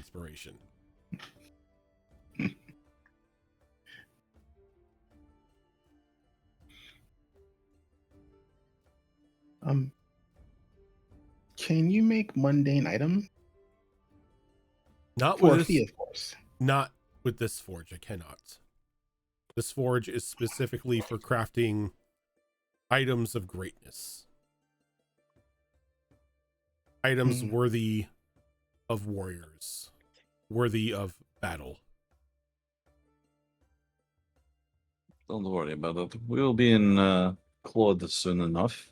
You'll be able to get any of your common blacksmithery nonsense there. I asked the blacksmith guy, can he recommend a blacksmith he knows of in Cloud? I am sorry, my friend, I know not of what Claude is. I've been down here for hundreds of years. The last people I've interacted with before you and your friends and those troublesome rats that you rescued were my people when we walked these lands. Oh. I tend to keep away from the small folk. Would you prefer to occasionally have visitors? I would not. While you and your friends are a welcome sight and are always welcome here, most small folk tend to let greed corrupt their mind. And once they gain knowledge of the forge, they begin to devise plans to take it. And then I'm left to defend it, and it's just an annoying afternoon of swatting flies. She's like grabbing her brain. How do you steal a forge? It's They like- would not steal the forge. They would attempt to kill me and then claim the forge for themselves. Oh, that makes more sense in my head than what I was thinking previously. And to have the forge fall into the hands of the unworthy could spell disaster. We should make an effort to visit more then, to at least give you some company. Next time we will message ahead. As long as you have tales and trinkets to share, you are welcome here.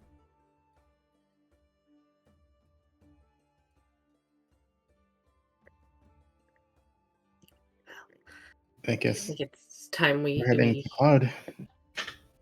yes, I think it's time for us to get moving as we do have a long walk ahead of us. And we have to climb out of this hole.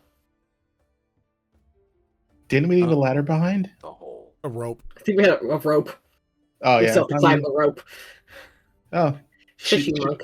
she thinks oh, it's like but it's not a completely vertical wall though. So This is true. It's not a completely vertical wall.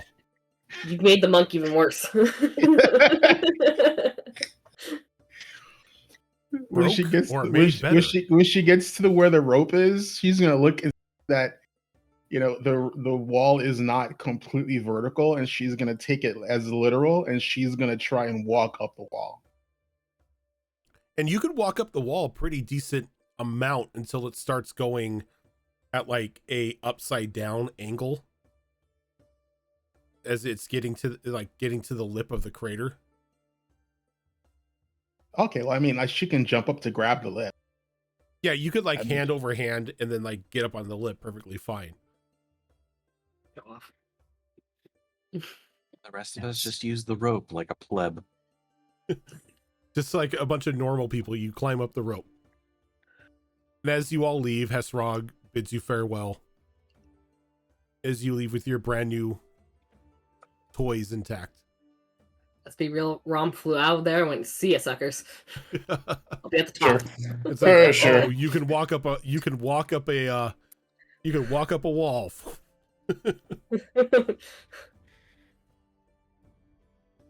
It's funny. It's funny because Tokumi still hides her wings in Halos. Yep. I mean, And Tokumi can still technically fly. she can technically fly up as well, but she prefers to stay hidden. So she's gonna act like a goat. No, I kind of took the inspiration off Fox's first Valkyrie. Not so much that because she's cloistered and she's always been warned of the outside world, greed, malice, stuff like that. And the fact that she's a rare being. Yeah, like that's she completely understandable. I was just making the joke because you've got goat powers now. Oh yeah, totally. You Wait, now, now she's a you now flying, have flying goat. four-wheel We had one of drive. those. I know. 4-wheel climb. We had a flying goat once on this channel. Yeah. Yes. Goddamn goats bait Goddamn my goat. existence. Harder than any of the characters. No, it was Buttercup the goat. No, it was No, not because Buttercup, It it was was named the after name- Zora's character. yeah, Buttercup. It wasn't Buttercup. No. God, why am I blanking on this name right now? It was Snowdrop. Snowdrop. Snowdrop. I'm sorry. Yeah. Snowdrop. And we intentionally left it vague enough that was it Snowdrop turned into a goat or was it not? Hate the damn goat. Yeah, you and HP Hawks both. For very different reasons. We're not more than like a we're not more than like 2 days out of Cloud, right? What's that? How We're far not we- more than. Oh. We're not more than. You're not. Because You're technically not even a day's walk to the gate. You're pretty close to Claude right now. Yeah.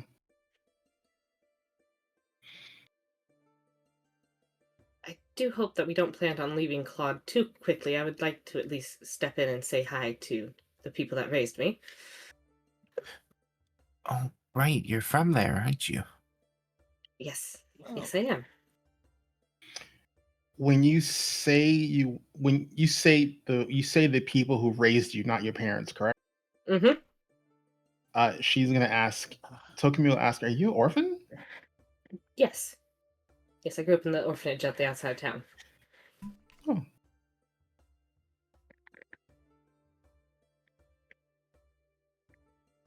That's why I left to be a city guard. It paid well.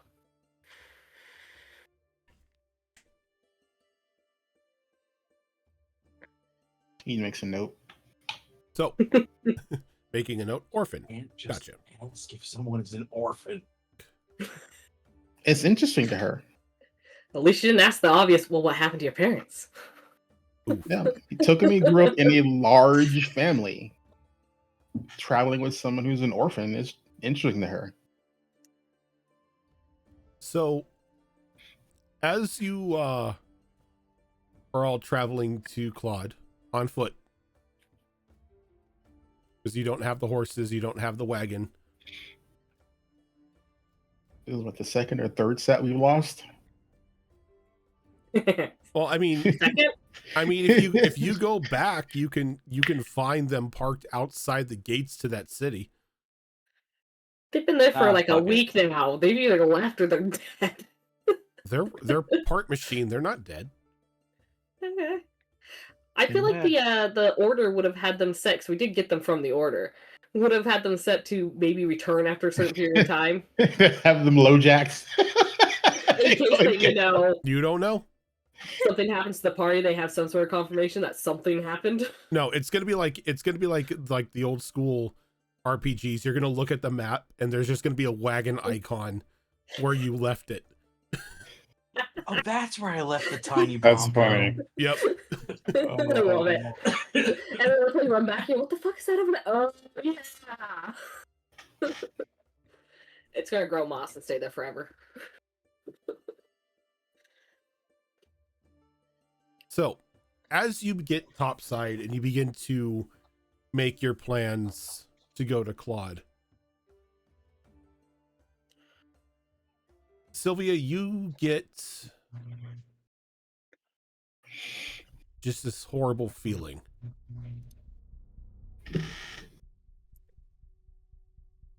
As you, like, off in the distance now, because the sandstorm has cleared, you can still see that black pyramid.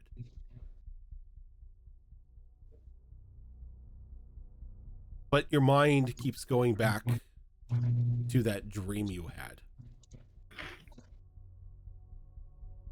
And as you're staring off in the distance at this onyx structure, clouds begin to form overhead. Slowly but surely blacking out the sky.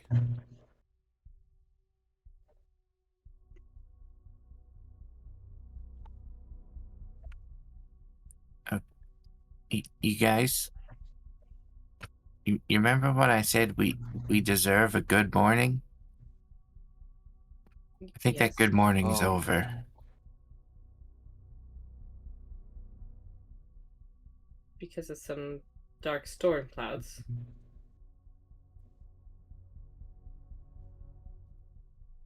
I had a dream that I don't think was a dream. What happened? I don't want to say his name, but you know, him, the one that's been behind all of this, he thanked us for getting rid of the hag.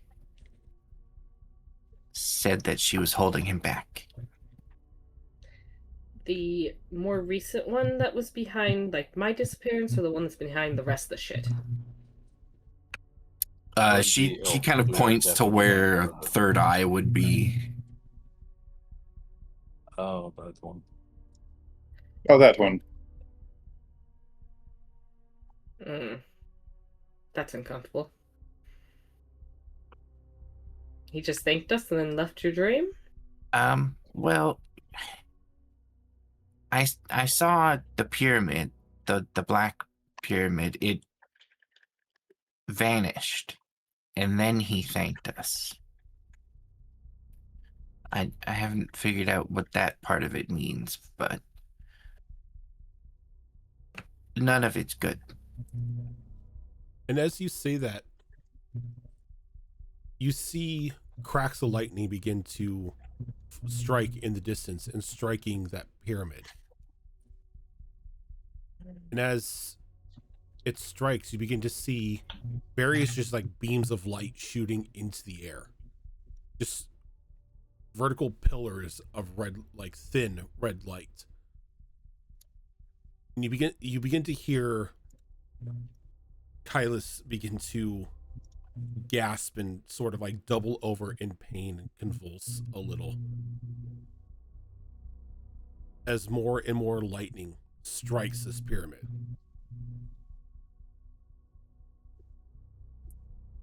And then in like a sudden just quick explosion, his body like flings backwards, arms going limp to his side as he's staring up to the sky, mouth agape, as from the central eye on his forehead erupts a pillar of red light.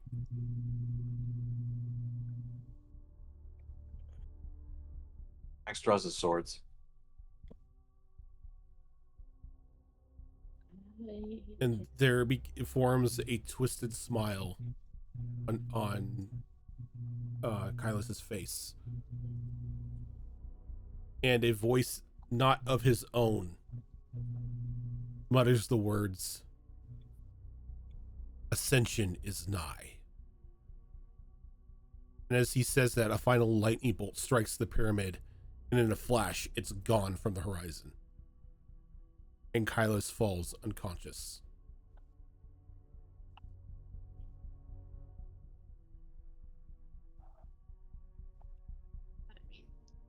Asha's immediately going in to check on Kylus and make sure he's alive-ish. Give me a medicine check. Can I sit? Never mind, I'm not proficient. I'm proficient. I'd like to aid. Okay, you can make it with advantage. I don't know why I grabbed that die. I rolled another fucking 2. Woo. Wow. Jesus, I'll you go with guys the first fucking- one. First one was a 16, and I have a +8, so 24. 24. This one die just wants to roll a 2. He's breathing, but it's shallow. Can I identify the cause of whatever is causing him Exhaustion. exhaustion? Okay. He should be okay. He just needs rest. That must have taken a lot of his energy. He must have used a lot of it. It's a good As thing I'm we checking- are close. Oh, sorry, It's okay. I thought you were done. No, go ahead. I was just gonna say it's a good thing that we are close to the city. Yeah. Can I also check the eye on his forehead to see if it's doing anything strange? It I know is the few times we've seen it open with wide. blood. It is wide open, and you could see it darting around, like almost as like somebody who is in REM sleep. That's cute. Even has. I'm gonna pull some bandages out of my pack and bandage his head so we don't see it. Okay. You just like wrap like an ace bandage around his head just to cover the eye. Yes. Like, nope. Dealing with this right now. This doesn't exist. If we can't see it, it can't see us. We can't see it. It doesn't exist.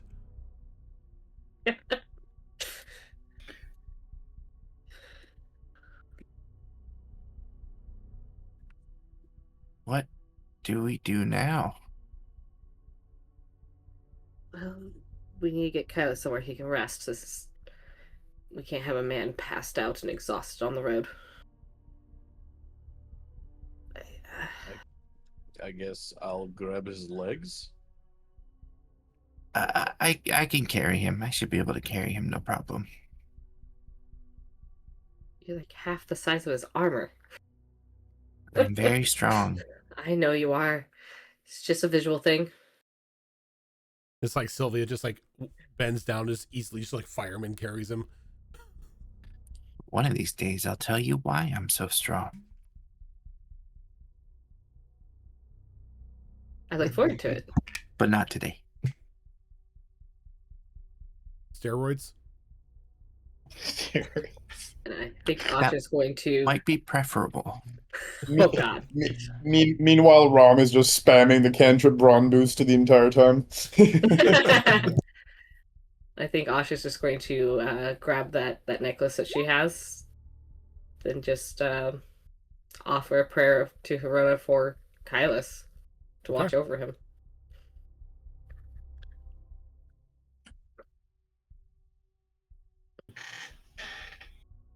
It takes a couple hours, especially with one person down. But you do make your way to the gates of Claude.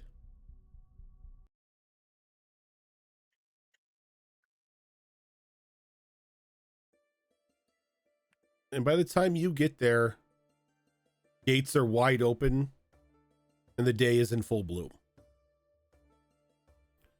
Showing up roughly around 11:30 in the morning. Those working the fields inside the gates in the farmland are already quick to business. People on the road are coming and going in their own carts, either making their way for Augur or making their way around the bends of the outside of the gates to take their way to the bridge to Ohm.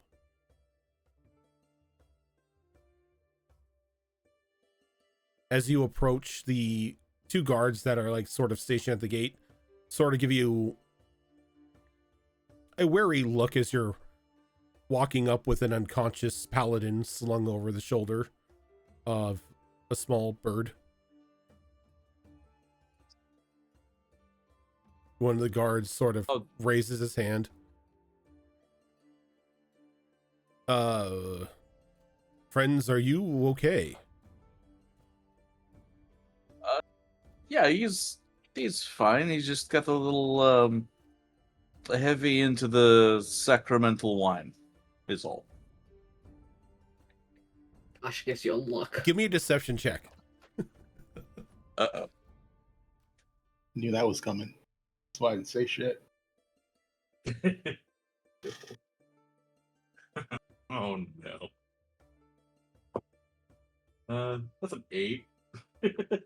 He nods. Why He's doesn't like, help that Asha's staring at you like, he nods. He's like, I understand. I have a cousin who's the same way. It's a little too lost in the sauce, a little too quick. And if you need any place to stay, there's just an inn right past the gate. 2 doors down. It's called the Wagon Wheel. Stay there for the night. Have your friend sleep off his hangover. I think we will do just that. Thank you, sir. And they let you pass without another word. You may have gotten 8. I got a 5.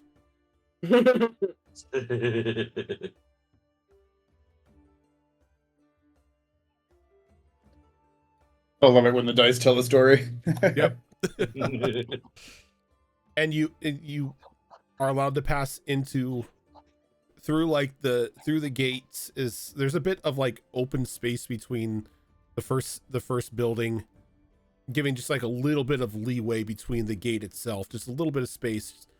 And you can see in that area the horses have like, oh, not the horses, the guards have like parked their horses, and the horses themselves are just grazing as they work the gate. But as you enter into the city itself, it's a very quaint village. Not as luxurious as Augur, but definitely more well-to-do than Valanche. A good example of what Blanche can be once it's up and running all the way. But got we a get good the head start. Vendrix. Yeah. We just need to get the Vendrix out of there. Fair.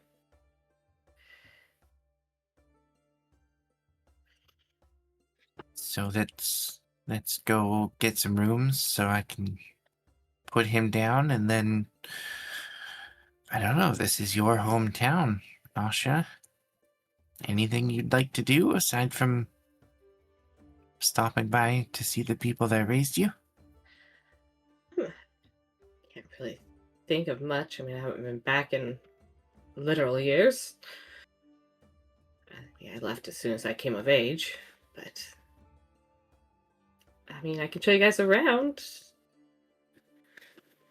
the less fortunate areas. We didn't really have a lot of money to go around, so yeah, like the local market, things like that. But people here are friendly, so. Could you? Sylvia's gonna get a lot closer to Asha so she can speak quieter. Cover Silas's ear.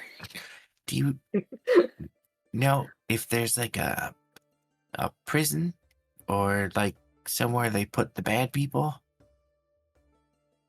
We have a small local jail. I think they send the rest to Augur if they've committed bad enough crime. Okay, can we stop by there? Sure, I'll show you where the jail is. What are you looking for? I just want to make sure that my new pet friend is well aware that that is where the bad people are. And if he Okay. gets hungry, that he should go for the bad people. At least those are the ones that have gotten caught. I just don't want him, eating random people. I mean, if we... Very well. Wonder how far he can go, too, because we do have all those people in Ohm. Also, when do you think I should show him to Max? When do you think a good time for that is? The longer you wait, the harder it'll be. Suppose you're probably right. Max is like several paces ahead at this point. Probably with the rest of the group.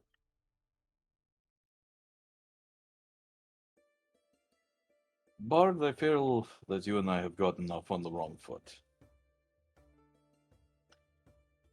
Let me buy you a drink.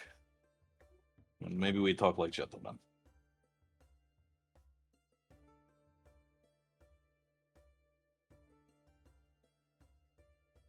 Realm. Yes, boss.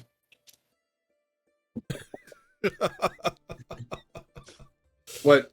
Max was talking to Me. Realm. Oh, I did not. Oh, I'm so sorry. I did not hear that at all. I'm sorry. I'm sorry. I completely missed that. No, it's fine. I'll You go can give again. me a quick. Yeah, just give me a quick repeat. Yep. Hey Bard, I feel as though we have gotten off on the wrong foot, and perhaps I would like to buy you a drink and maybe have a discussion like gentlemen. When you say that, he gives you a, well, for lack of a better term, a devilish smile, as you know, every time he smiles, the canines are poking out. And he smiles and he says, "I see no wrong foot to have gone off of." banter as usual, and your previous words were not viewed as offensive. So when I told you not to steal anything from the forge, you were just fucking with me and hanging me out to dry. He looks at you with, like, the huge, like, you know... Again, the smile just gets wider, and for once he does not actually rhyme when he says, precisely. But I'll still take the drink. Fair enough. Wheeling and dealing, that's the art of a devil, is it not? Oh, God. Maybe I was right not to trust you. He looks at you and he smiles and laughs even louder, and he says, oh, definitely. Uh, But I'll repay your kindness with a show, should we hit the tavern, and I'm sure you'll enjoy it. fair enough. Let's do this thing. Sounds a good deal. And yeah, we're gonna hit the tavern. Okay, so you two are going to the tavern. Sylvia, why don't I take you to introduce you to Minan and Barak, younger siblings, you can call them, of mine. Not truly related, but they grew up in the orphanage, and they usually had their fingers in some unsavory pies and managed to stop getting caught, but were never quite on the right path, as one in my sector should call it. They were on their own path. They might be able to point us to where the uncaught darker undertones might be. Sure, that sounds good. At least maybe then I don't want to call it a pet because that feels rude, but He's a friend. your friend can maybe be useful. I did give him a name. His name is Chitters. I named him after the sound that he makes sometimes at night when he's standing on my chest while I'm asleep. That's not disturbing. Is he looking at you, or is he standing there and looking away? It's very good distinctions. Sometimes he's looking at me. Other times he's just... Well, it's hard to tell because, you know, the eyeball's in the mouth. So... Well, just make sure he knows you are not food. Oh, he knows. He's a good boy. Yeah, maybe let Max get a few drinks in before you show it to him. That's probably a good idea. And make sure it's not within punting range. I am feeling that Max may try to punt Chitters. Also a good idea. Token is gonna look for a magic shop. Okay. I just have to ask, are you guys first dropping the unconscious dropping Kylus off to Kylus? Okay. No, we're dragging him around over Sylvia's shoulder as we go around the place. We're wearing him like a piece of armor. Oh, you're pulling up Raucus. Okay. I was about to say wrong show, you know? It's weekend at Kylus's. There you go. There you go. So you stop by the wagon wheel. As you get in the a very run-of-the-mill looking human man sort of behind the bar looks up, raises an eyebrow seeing you walking in carrying this large unconscious paladin. Too much to drink? That's what we heard. All right. Rooms are a silver a night, but since that one's drunk, I'm going to require another silver deposit, just in case I have to clean anything up. Fair. I give him 2 gold for the trouble. Oh, Jesus. Damn, big spender. He I takes didn't have the anything gold. smaller on me at the moment. I can make change if you'd like. Nah, keep it. We may be here a few days, and Well, this one needed the deposit. I see. Okay, well, 1, 2, 3. Lay 6 keys down on the countertop for you. Appreciated. Go open the door for Sylvia so she doesn't juggle body and the door. I will ask Once the. they're out of earshot and everything. Hold on. I want to get to what everybody is saying, because Azarin was going to say something when you jumped in. It says Oh, Tokimi is going to ask the bartender if he can point her towards a magic shop. A magic shop. Closest one I know is down in Augur. We don't get many mages here. We got a blacksmith, and we got, one of them run-of-the-mill everything shops, but... Does the blacksmith make jewelry? On occasion. You'd have to talk to them about that, but...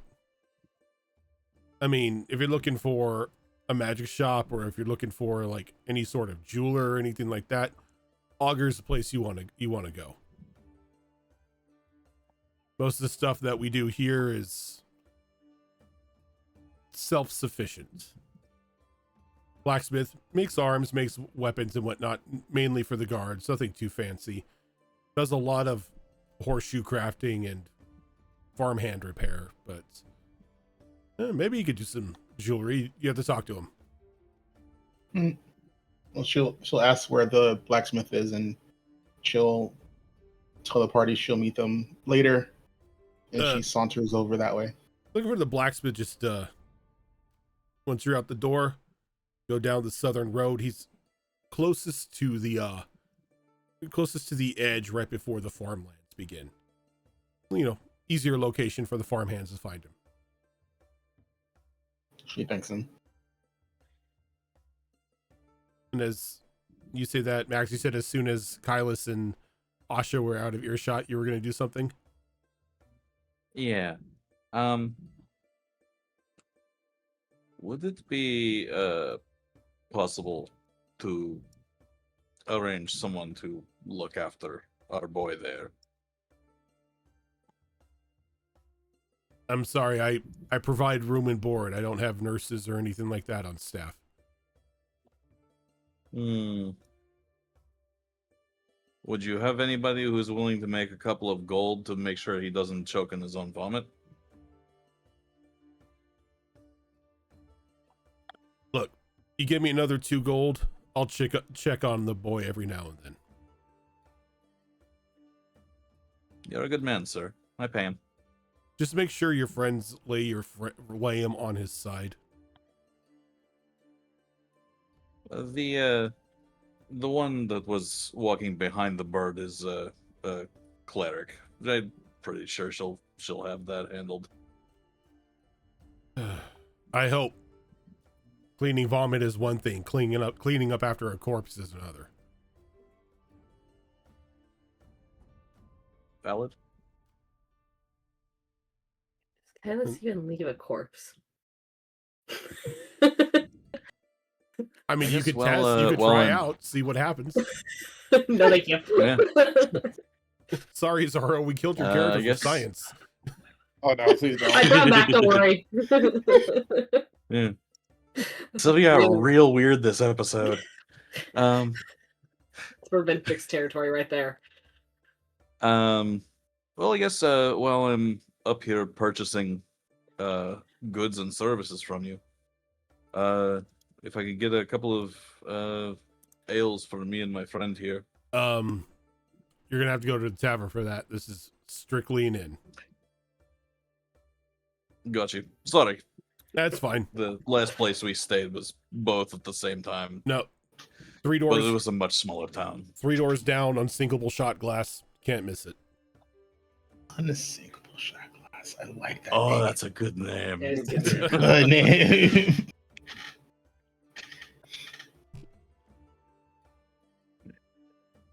All right. Well, I bid him adieu. All right, so the two of you are heading to the unsinkable shot glass. What about the two that are on paladin duty at the moment? After setting Kylus down, I did actually have a similar idea to Max, but the more eyes we have on Kylus, the better. So I'm going to do my best to convey to Boots, my astral supul, that I would like him to remain here with Kylus and just watch him and not make a mess of the room while we're gone. Give me an animal handling roll. Fucking nurse Boots. I took a feat on our last level up that gave me proficiency with animal handling, so hopefully this goes well. This poor bartender, or this poor inn runner, when he runs into this room and just finds this. 21.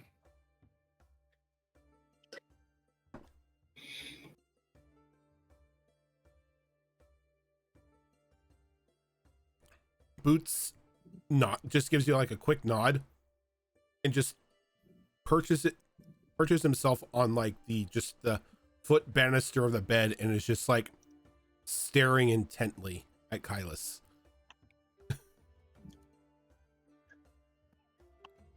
You know, I think that's as much as I can ask for.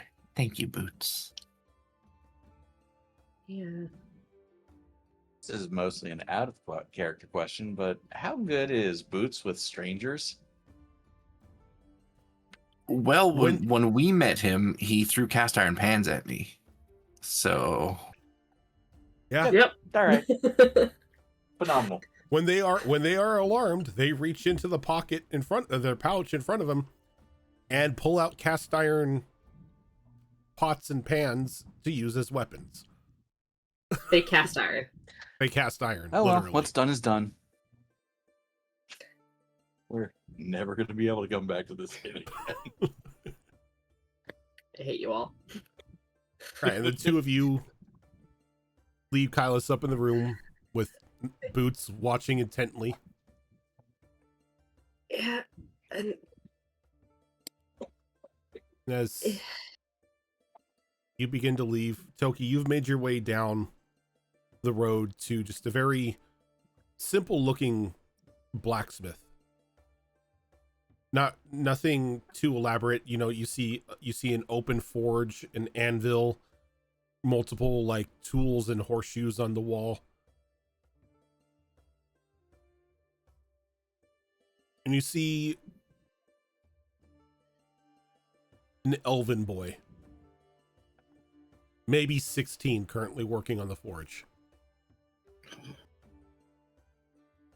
Is he hammering coins? No, he's not.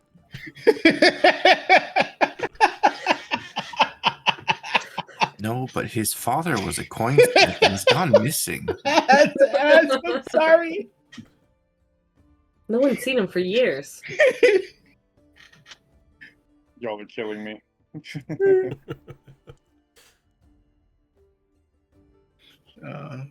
Well met. Ma'am. She's kind of weirded by somebody calling her man.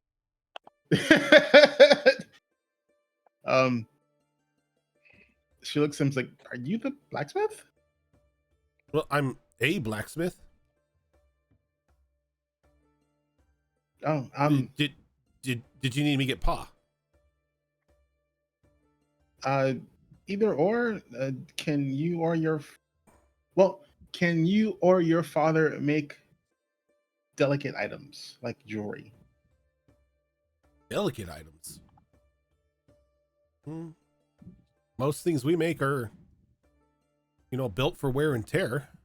What sort of fancy jewelry do you need?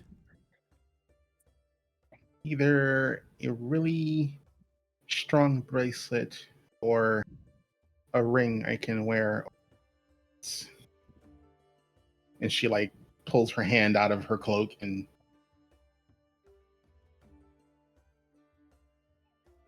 What's on your hand? my gauntlets. Oh. Huh. Because you said the gauntlets. So gauntlets are gauntlets. They don't. Oh, I didn't know if like you were showing him like something you wanted to put in the ring or something. Yeah, I know. You know, well, I'm not really trained in anything like that. Like I said, most things that I work on is gonna show like motions towards like the tools and the horseshoes. I can go get Pa, see what he says. Okay. He's like, just a minute. He sort of like dusts his hands off and he goes running into like a small house that's like adjoining to the open forge. And a couple of minutes later, the boy runs out again as he looks at you. Pa will be out in a minute, and just goes back to the forge, and you see that he's like working on hammering out some more horseshoes. As you watch him, this very large Goliath gentleman just sort of walks out of the house.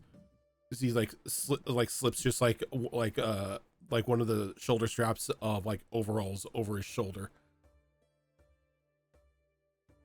Ma'am. Wow, What? you're big. Yes. My boy says that you are looking for some jewelry. Yes, I don't know if my friends and I are gonna be making our way back to Augur anytime soon, and I would like to know if you make any jewelry. It's not anything fancy. I just need something, either a simple, sturdy bracelet or ring I can wear over my gauntlet.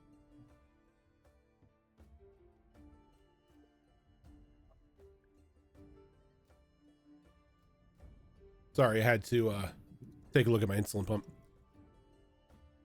Well, it's not normally within the wheelhouse of things that I do, but I do take on odd requests from time to time. You just need something simple, like a ring or bracelet, like you said. Mhm.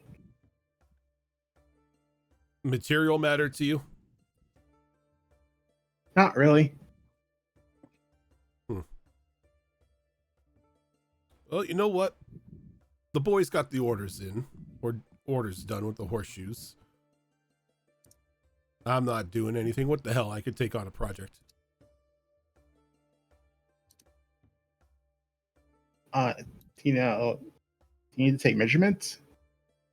Well, it depends. You want a ring or do you want a bracelet? I think the bracelet better. I do a lot of punching. He like reaches out and he like takes your hand and he just like wraps his hand around your wrist. I know, right? He's like, He goes, yeah, I got the measurements. You needed something simple, nothing fancy. Yeah, come back tonight. I'll have it ready. okay. Do you need payment up front? Yeah. It's a bracelet. I mean, if you don't take it, I can give it to my wife. Okay. And she bows and she says, "Oh, I'm Tokumi, by the way." Tokumi. Why does that name sound familiar?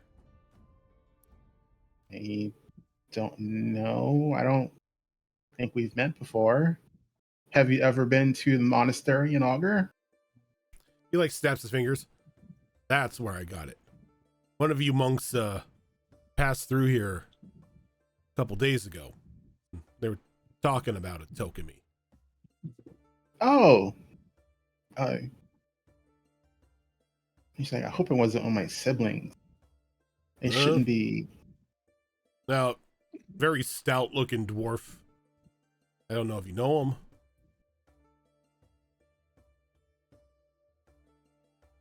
him. Sounds familiar. Older curmudgeon, gray in the hair and the beard. I don't know. He was talking to somebody along the way, and your name came up in conversation. I have to look at my backstory to see if he's actually in my backstory. She is. I haven't looked at my backstory in a while. But she's racking her brain. Yeah. And she'll just say he sounds. Do you know if he went on to Augur or if he's still in town? I didn't get much of a time to talk to the gentleman, but he seemed to be headed into town and not out of it. Was he? She describes like the standard issue monk gear that they give at the temple. Yeah, that sounds about right. One of the brothers. All right. Well, hopefully I'll see him in town. I mean, probably is gonna. Is there a tavern? The Unsinkable Shot Glass. Yeah, really good tavern. She'll ask for directions because she'll probably see him there if he's looking. As he just motions up the road. He's like, "Go back the way you came. 3 doors down from the wagon wheel. Can't miss it." All right, she bows. Thank you. And I'll see you later tonight. Oh, is it better to come in the morning? I don't want to disturb you. Whenever. Oh, okay. I'm not. I will. I don't normally sleep during the night. That's usually my watch. So you come at night, you'll probably find me. If not, the boy will have it. Okay. I will do my best not to disturb your slumber. And she will excuse herself and she'll look for the unsinkable shot glass. Okay. And speaking of the unsinkable shot glass, Realm and Max, you make your way into the establishment. Here we go. And inside, it is a very nicely crafted tavern. Very very respectable, like very well kept tables and booths and chairs. Seems like this tavern has a lot of love put into it. And when you walk in, there is a fire ganassi behind the bar.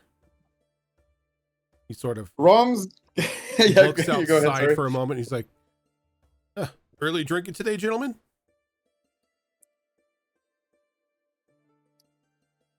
Rom Rob looks at Max and he says, "Oh, I like them fiery." And when he asks for whether or not we're early drinking, the answer will be a resounding, "Well, absolutely." Yeah, it's 5 o'clock somewhere. I never understood the whole 5 o'clock thing. That's when blue collar folks get out of work. He's like, well, pull up a booth, or pull up a stool. What would you have?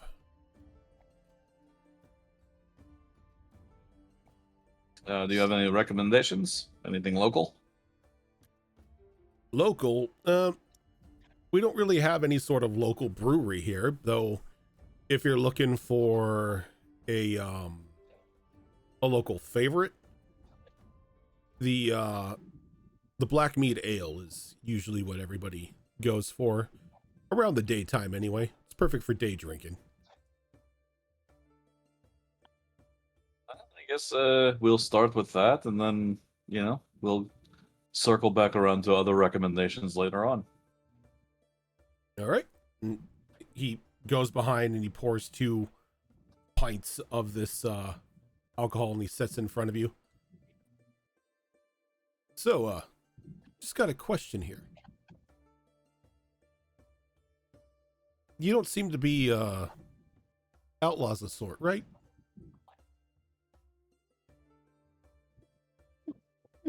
Rom's gonna grin a little bit when he asks that, and he's gonna simply say, depends on the day. I could be just about anything, really. I don't believe so in this city. So, there's that.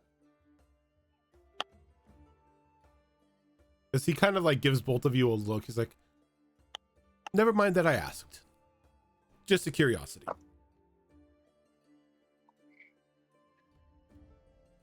But if you wonder if we're going to be any trouble for your tavern, I assure you will not. Oh, good. I would hate to have to clean you up off of the floors.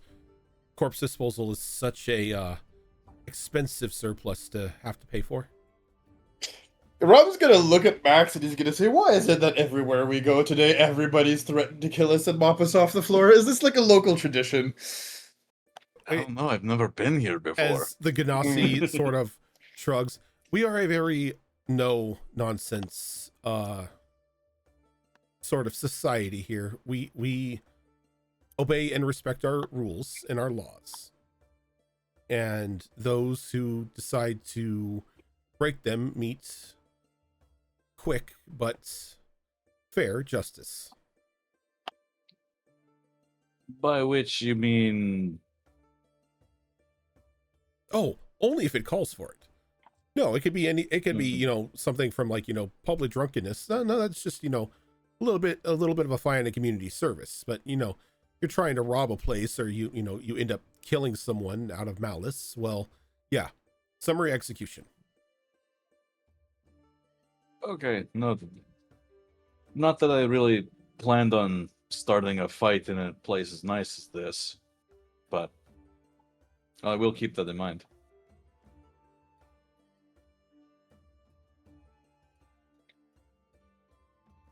Well, if you need anything, let me know.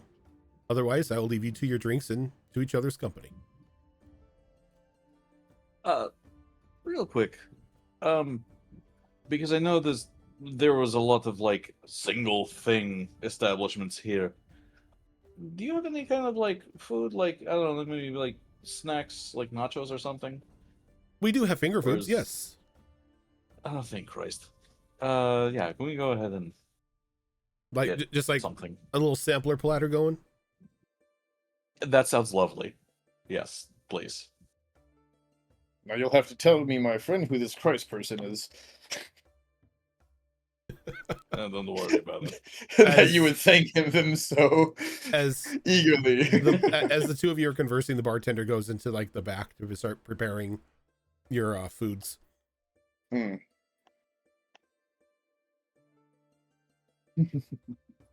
While the food's being made, Realm will smile and say, "Since the drinks are on you, at least let me handle the bill for the food." Don't worry about it. It can't possibly be that much. I do insist. I'd feel bad taking you for all you're worth. Well, okay. All right. He does laugh, like this is obviously...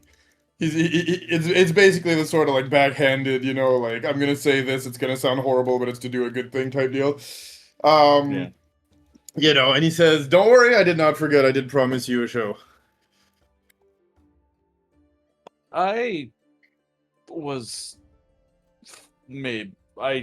That's not necessary, really. I mean, what's food without a bit of entertainment, yes? I mean, Though it again, depends on the entertainment. This is a really nice place. I would like to not get kicked out of it. Oh, no. Nothing that is violent or will cause any problems in the long run, I assure you. Okay. But this little...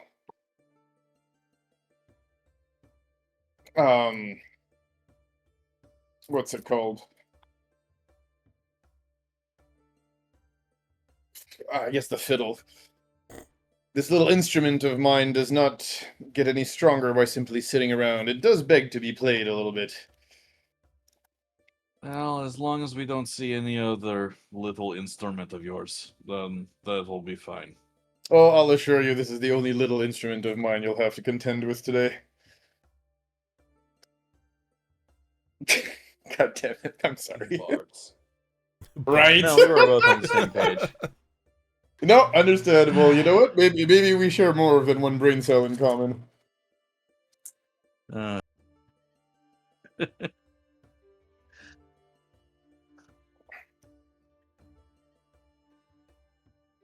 is there is there like anybody else? You are the in- only two in here right now. It is like 11:30 in the morning. We might Oh have Jesus! to wait. I didn't know it was that Yeah. early. Yeah, no, it's like 11:30. I thought it was like 3 in the afternoon No. at least. No, it's like 11:30 in the Oh morning. shit! That's why he was We asking. might- That's why he was asking if you were getting getting your day drinking on. Yeah, fuck it. Let's day drink. To hell with it. Might have to wait till things get a little bit more crowded if we want to have a proper bit of fun. You keep saying this we. I don't Oh yes. Let me put it to you this way. I don't sing. Well, Oh, nor do I expect you to, don't worry. Simply to have you reap the benefits should be enough to call it even, or at least call it quits. okay.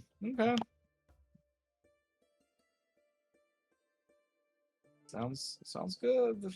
We totally don't have anything planned, but we do need a bit more of a crowd, and preferably at least another bard, but at the very least a crowd. So for now, I think it's going to be drinking and chit-chatting and shooting the shit Okay. for a little bit. Unless you have anything else you want to add, Spiff. Nah. Just I think finger foods and just- beer. Yeah, all right. Awkward eating and drinking and talking. Makes sense. Chicken wings and day drinking. There you go. All right. So the two of you enjoy each other's company, eating the sampler platter and everything, and enjoying your drinks. And Asha, I think you were going to show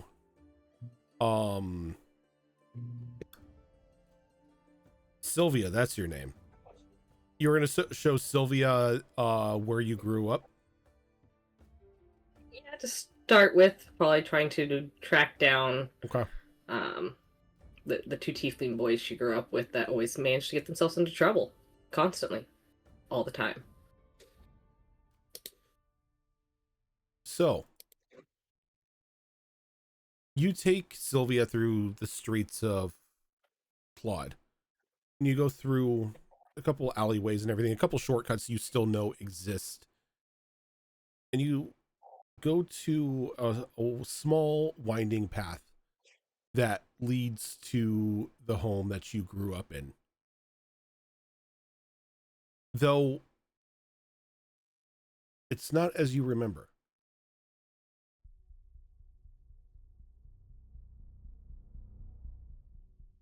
It hits you almost instantly. The scent still lingering in the air. Burnt wood. Ash.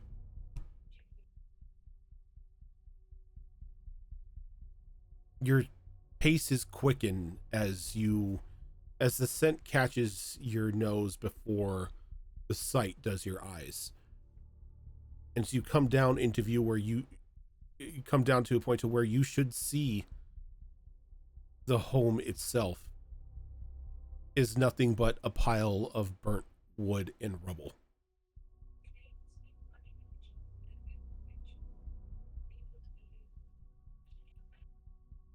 Does it look like it's recently burning, or It's has still burned? smoldering. Is there anyone gathered around outside the place nearby, like survivors, essentially? Funny enough, the two tiefling boys that you were looking for are sort of standing like shoulder to shoulder, just staring at the now wreckage of the home the three of you grew up in. I called them boys, but they'd be slightly younger than Asha. To be fair, they grew up together. Mhm. She's gonna run up to them, probably without much warning to them, and be like, "Are you two? Are you okay? Are you hurt anywhere? What happened?" Just immediately going into older sister mode. What did you do? And I'm sorry, what were their names? Minan and Barrett? Minim and Barrett. Yeah, I'll copy it for you. Barrett sort of turns and looks at you, and he's got a very somber look on his face. Not the homecoming you expected, huh? No, but was anyone hurt? Did everyone make it out? Thankfully. The lot that did Okay. this at least had the decency to wait until all were out for evening meals. Wait, someone did this. It wasn't an accident. No, this was no accident. This was intentional.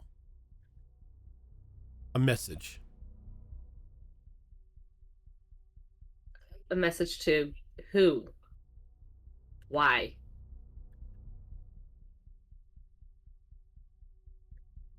They wanted the house.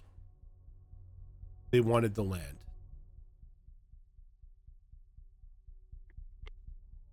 They made threats that if they didn't get the deed, they'd have to get creative.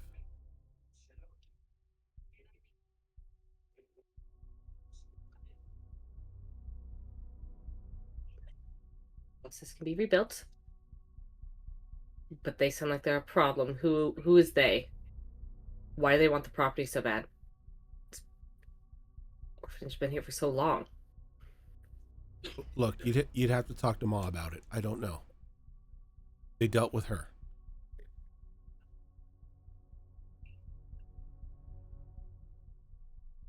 Where is she? Said everyone left. Well, we were out for food. We all,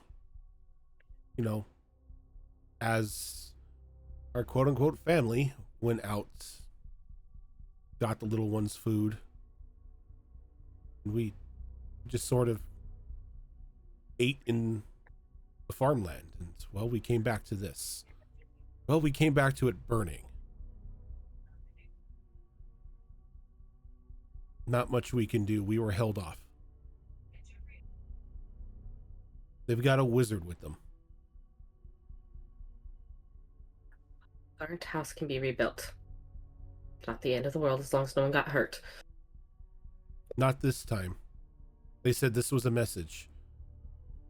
The next time would be in blood.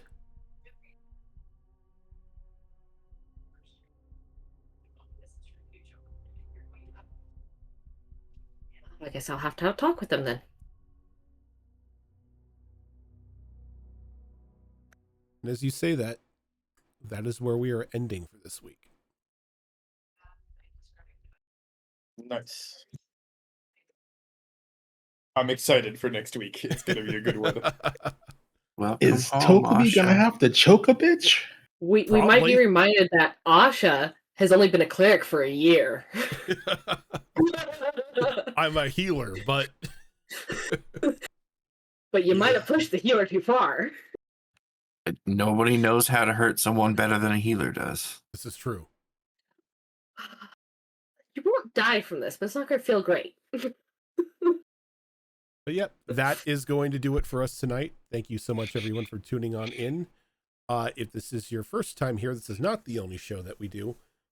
On Tuesdays, we have Star Wars Tales of the Outer Rim, which is a Star Wars game that is run by Tilt.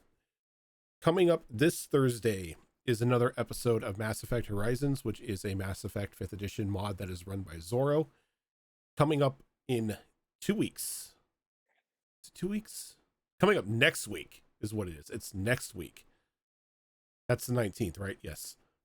Coming up next week on the 19th, so next Thursday, is going to be the first episode of our new game of A New Era, which I am excited for as we are jumping back into the land of Tahlendra for this story. Coming up on Saturday will be another episode of Withered Wastes.